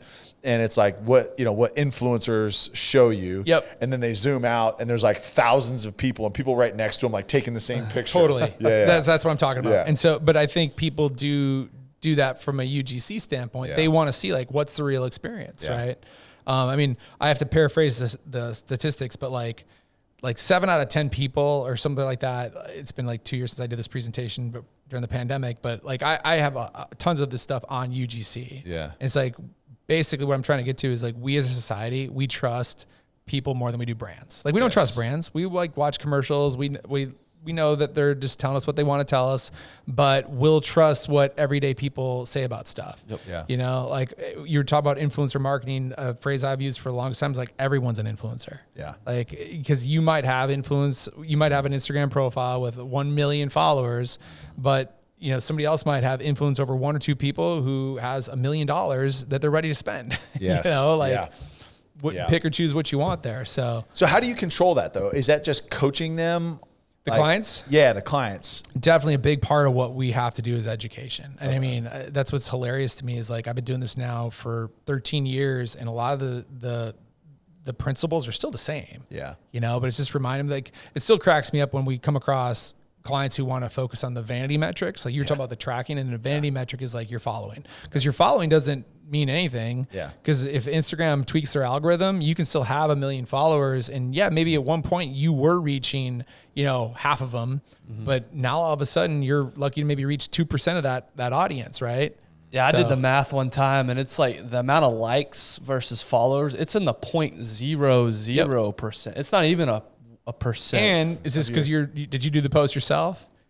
You mean, did you come up with the Instagram post and you post it and you were looking at the likes, you're saying? No, I'm just talking about like if I look like Joe Rogan's page, all these big influencer pages, totally. Even with 13 million followers, he's only getting 50,000 likes. And here's the other thing too. If you look at the caption, he's probably putting maybe, let's just say 30 hashtags in there. You could put up to 30 hashtags in a post, right? Well, there's bots now that the minute you use certain hashtags, you're going to get like 50 likes right out of the gates too. So and the comments are all bot comments. How many of those are like legit, right? Well, I'll notice we'll post like a reel. Reel's a big thing on Instagram because they're trying to compete with TikTok. Yep. And especially when you get started, and you know this better than I do, when you post your first one, it gets like 10,000 views. You get hundreds of likes, and you go through and look at the profiles. It's like fake account. Yep. I wonder how many of those are fake. In other words, just to get you that dopamine hit of, hey, this worked. Totally. I'm gonna keep posting. And they want you to continue to create video content. Exactly. But it's fake. There's no real engagement. And that goes back to the whole thing about building the house on rented land. Yeah. And so like, you know, at the end of the day, like, build the audience, right? Mm-hmm. Like serve who your audience is and they'll find you, right? All right, I want to take a quick minute to talk about our partner, Choctaw Casino and Resort. We are really, really humbled and grateful to be a partner for them. If you've listened to this show for any amount of time, you've heard how great the resort is there, how great the casino is, the new expansion. They've doubled in size, 3,000 new slots. They've got unbelievable sports bar. They've got unbelievable restaurants, unbelievable movie theaters, arcades for kids. it is endless, the things that they've not only improved but added. But it's just the experience that they provide is second to none. Choctaw Nation has done an incredible job with the community, with philanthropy, with support. They have just done incredible things. So we are extremely humbled and grateful to partner with Choctaw Casino and Resort. Make sure, I know you know it, but it's just a short drive up 75. Go check them out. And now back to the episode.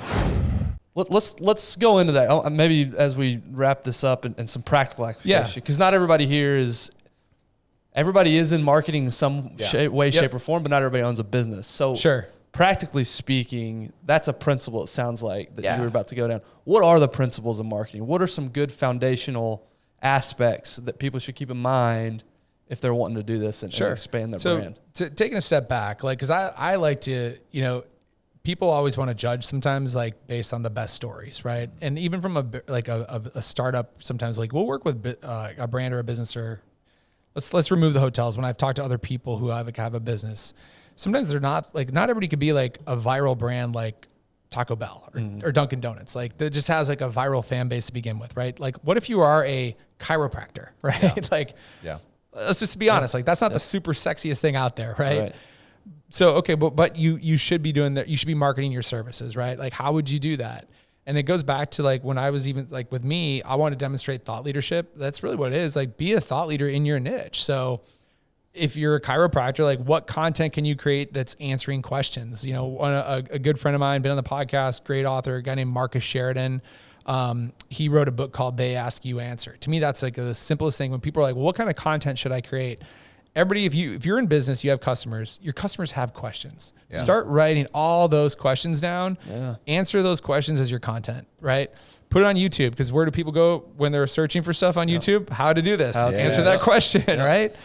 Like that's the number one advice I have is like start thinking about the content that serves your audience. And 9 out of 10 times, if your audience has questions, that's the content you should be creating, right? I think what Google's the number one search engine and YouTube's number two. Like that. So go ahead. And the other thing I was gonna say is like a lot of times, like I'll have clients who maybe I'm like, I'll say like, when was the last time you had to answer a question on email? Like, oh, I don't know, last week, I'm sure. Like, well, pull it up. What is it? And then they'll sit there and they'll identify it as a question a client answered. I'm like, how long did it take you to do that? And they're like 30 minutes, because we've all been there. We spent 30, 40 minutes on an email sometimes that one time. Like, now imagine if you like answer that in a video format or you wrote a blog post on it or whatever. One time you might spend 34 minutes, but now the next time that question comes, you can send them the link, and good. You just saved yourself some time too. And so like, I don't know if I answered your question there. No, but you like, did for sure. Definitely. I think just like creating those answering that key cornerstone content. And then you figure out where do you put it, right? And everybody always just sees this and they get caught up with the shiny new object. Oh my God, we got to be on TikTok. They go sign up with TikTok. I'm like, oh my God, I got to create funny dancing videos. No, you don't. Like, please don't. Take a step back, create the content, then break it up for the platform. See, I love that because there's a company here locally, Kid Strong, that we've had on the show. We love what they're doing, and the CEO founder, that's what he like from a marketing perspective is like answer the questions. And so like they literally, if someone calls to say, hey, how do I get signed up? Be like, hey, give me your phone number or give me and they'll literally have their front desk person send them the link. And it's literally a 30-second video that walks them through the process to get signed and registered, as opposed to that one person spending 15, 20 minutes trying to get other information, trying to do all this. Like make it simple, answer the questions, but make it simple too. Because people want to, if it's hard, people will be like, I'm gonna go the other way. Yeah, that's really good. What about diversity of platforms? Meaning, do you encourage and you need to be on everything, or maybe pick 2 or 3? What you got to pick where your audience is again, and you got to pick what you can do at scale, right? Like it all comes. If you're a small business and you don't have the bandwidth to do everything, then I would focus on the 1 or 2 that are most appropriate. And I know it's easy to get caught up on like the shiny new toys, but I would start with your cornerstone key content. And if you don't want to do a blog, that's fine, or have your own website. Well, then at least put it on YouTube to start. Maybe it's like a longer video. Then you can splice it up into smaller increments. And maybe it's like, wow, that's a really key point. Let's promote that key point on Instagram and drive them back to the YouTube channel or to the website, right? Audio or podcasts. I mean, back in the day, you know, before people started doing video with it more, you could take like the audio clips and you could still like take like an image and then overlay the audio clip on it. And then now you're still driving people to the podcast to listen to the whole episode, you know? What about, you know, a big thing, especially in our industry, well, in any industry, saturation is, you hear this all the time. There's just, the market's flooded with people. The market's flooded with commercial real estate brokers. The market's flooded with Instagram influencers. How do you go about standing out from the crowd? What do you, and again, maybe there's not a nice succinct answer. I think it's consistency because like everybody else gets, like everybody else is seeing that. Like, I don't know if this statistic is still true, but I remember vividly when I wanted to start my podcast, the one that Cliff Ravenscraft said is like, there's, you know, X amount of podcasts out there, but like only 94% of them make it past 3 weeks. Right. You know, absolutely. So that may be true, but like who's consistently doing that? Because then your audience will find you and then it's getting it out there. And then one thing I don't want to get forgotten, like it can get deflating if you're on these social platforms and you create content and then it's crickets, right? There's no shame in leveraging the ad platform. Like, you know, and that's one probably like kind of bringing this full circle back to like when I started in radio, buying radio as a small business or television was expensive. Like you need like $3,000, $4,000, $5,000 a month just to run ads in your local, you know, in your city for that. You can run Facebook ads for like $25. You know, TikTok is an emerging ad platform now. So if your audience is younger and they're on TikTok, if you have a couple $100, you at least can go reach people nowadays. So, you know, if you don't have it at scale and if you want to create a few really solid pieces of content and then just turn them into ads, that works too. Another question I struggle. Sorry, Tyler. No. I can just. He's like, all right, I'm geeking out. now. Another question I struggle with is, okay, is this good content? It's just not being crickets, like you said. It's good, but it's just not reaching the amount of people I want it to. Or is it bad? Like, how do you know the difference between something that's good, something that's bad? Again, not an easy answer. That's not the easy. And that's where it just gets hard because the algorithms. You know, you can put out something that you think is great, and to your point, like it's just the algorithm's not going to play it. Now, maybe they're not showing it because it's maybe not super overly engaging though, right? But it might be really informative or helpful. And so that's one where, you know, we have clients that, let's just be honest, don't have the most sexiest. I mean, I take that back. The hotels are more fun. But over the years, we've worked with clients that aren't the most sexiest fun industries. But like one that speaks to mind, like I've helped out just because I have a financial interest in it, is a turf and landscaping business, right? There's not like other than before and after photos, I mean, I guess, but still like nobody cares about that, you know, but you could still like consistently run evergreen ads and showing these things. And then when people are ready to make that purchase, you're top of mind. And I know for a fact, like when we start turning up the dial on ads, we'll see an uptick in incoming calls or people going to the website and filling out the form. So I can see that that recollection of like how that ad is working. And again, that can be done, you know, what's so cool versus advertising 20 years ago, you can just dial that up or dial that down, you know, depending on the time of the year or the need. You know, we haven't really gone into it as much, but like Yelp, even if you're a small business, I know people hate Yelp, but like Yelp ads are phenomenal if you're like a restaurant, a professional services business, whatever, because people at that point, you know, if we think about marketing funnels, a lot of times Facebook or TikTok is very top of the funnel, right? Like that's like, you're just trying to generate awareness, right? Just throw a net Bottom out of the there. funnel is like, I already decided I want turf. Who am I going to go with? Am I going to go with, let's go to Yelp. Who's ranked? Oh, here's their ratings. Here's their reviews. I'm going to start going down and calling them, you know? That's a good point. So. Yeah. And because that's that point you said earlier. It's like the people trust the community input, right? What are people honestly saying about it? So with the sign that we have in I mean, you type in Google sign companies, Dallas, Texas. I can't tell you how many sign companies there are in Dallas. It's crazy. Sure.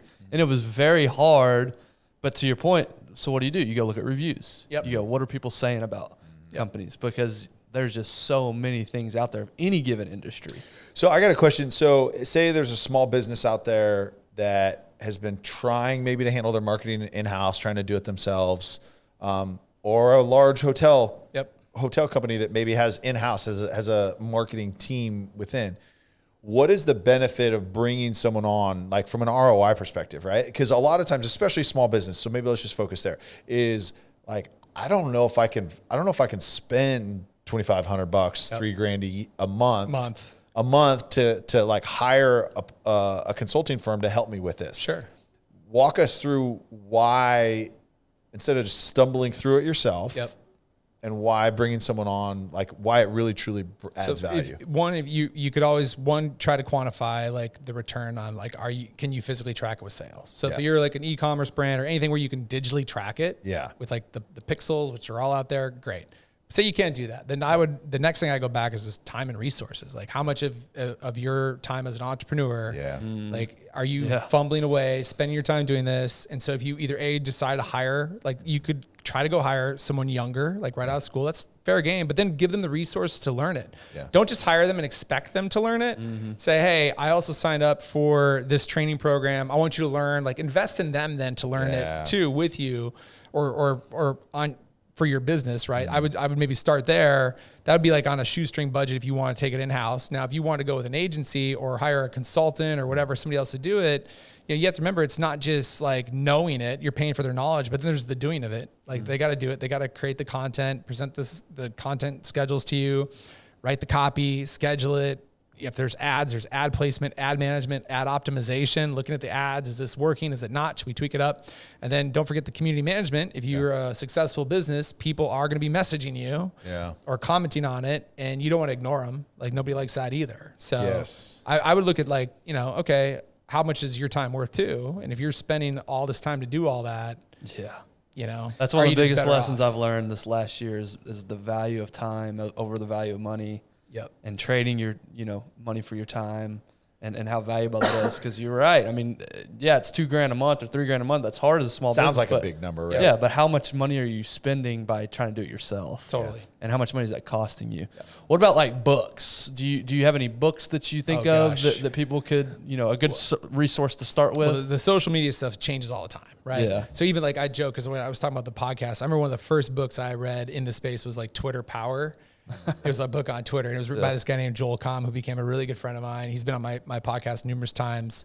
But like social media books, they change all the time. Sure. So I can't honestly recommend one now because it always evolves. But as far as like the marketers in this space, I'm sure you guys know Gary Vaynerchuk. Oh yeah. We have Gary's like, he's a staple for everybody. If you're like, hey, who do I go follow where I can learn this? Like Gary's going to teach you sound, solid principles, He has some great books. One of his books is Jab, Jab, Jab, Right Hook. I actually still think that's relevant because the whole point of jab, jab, jab, right hook, it's like a boxing analogy.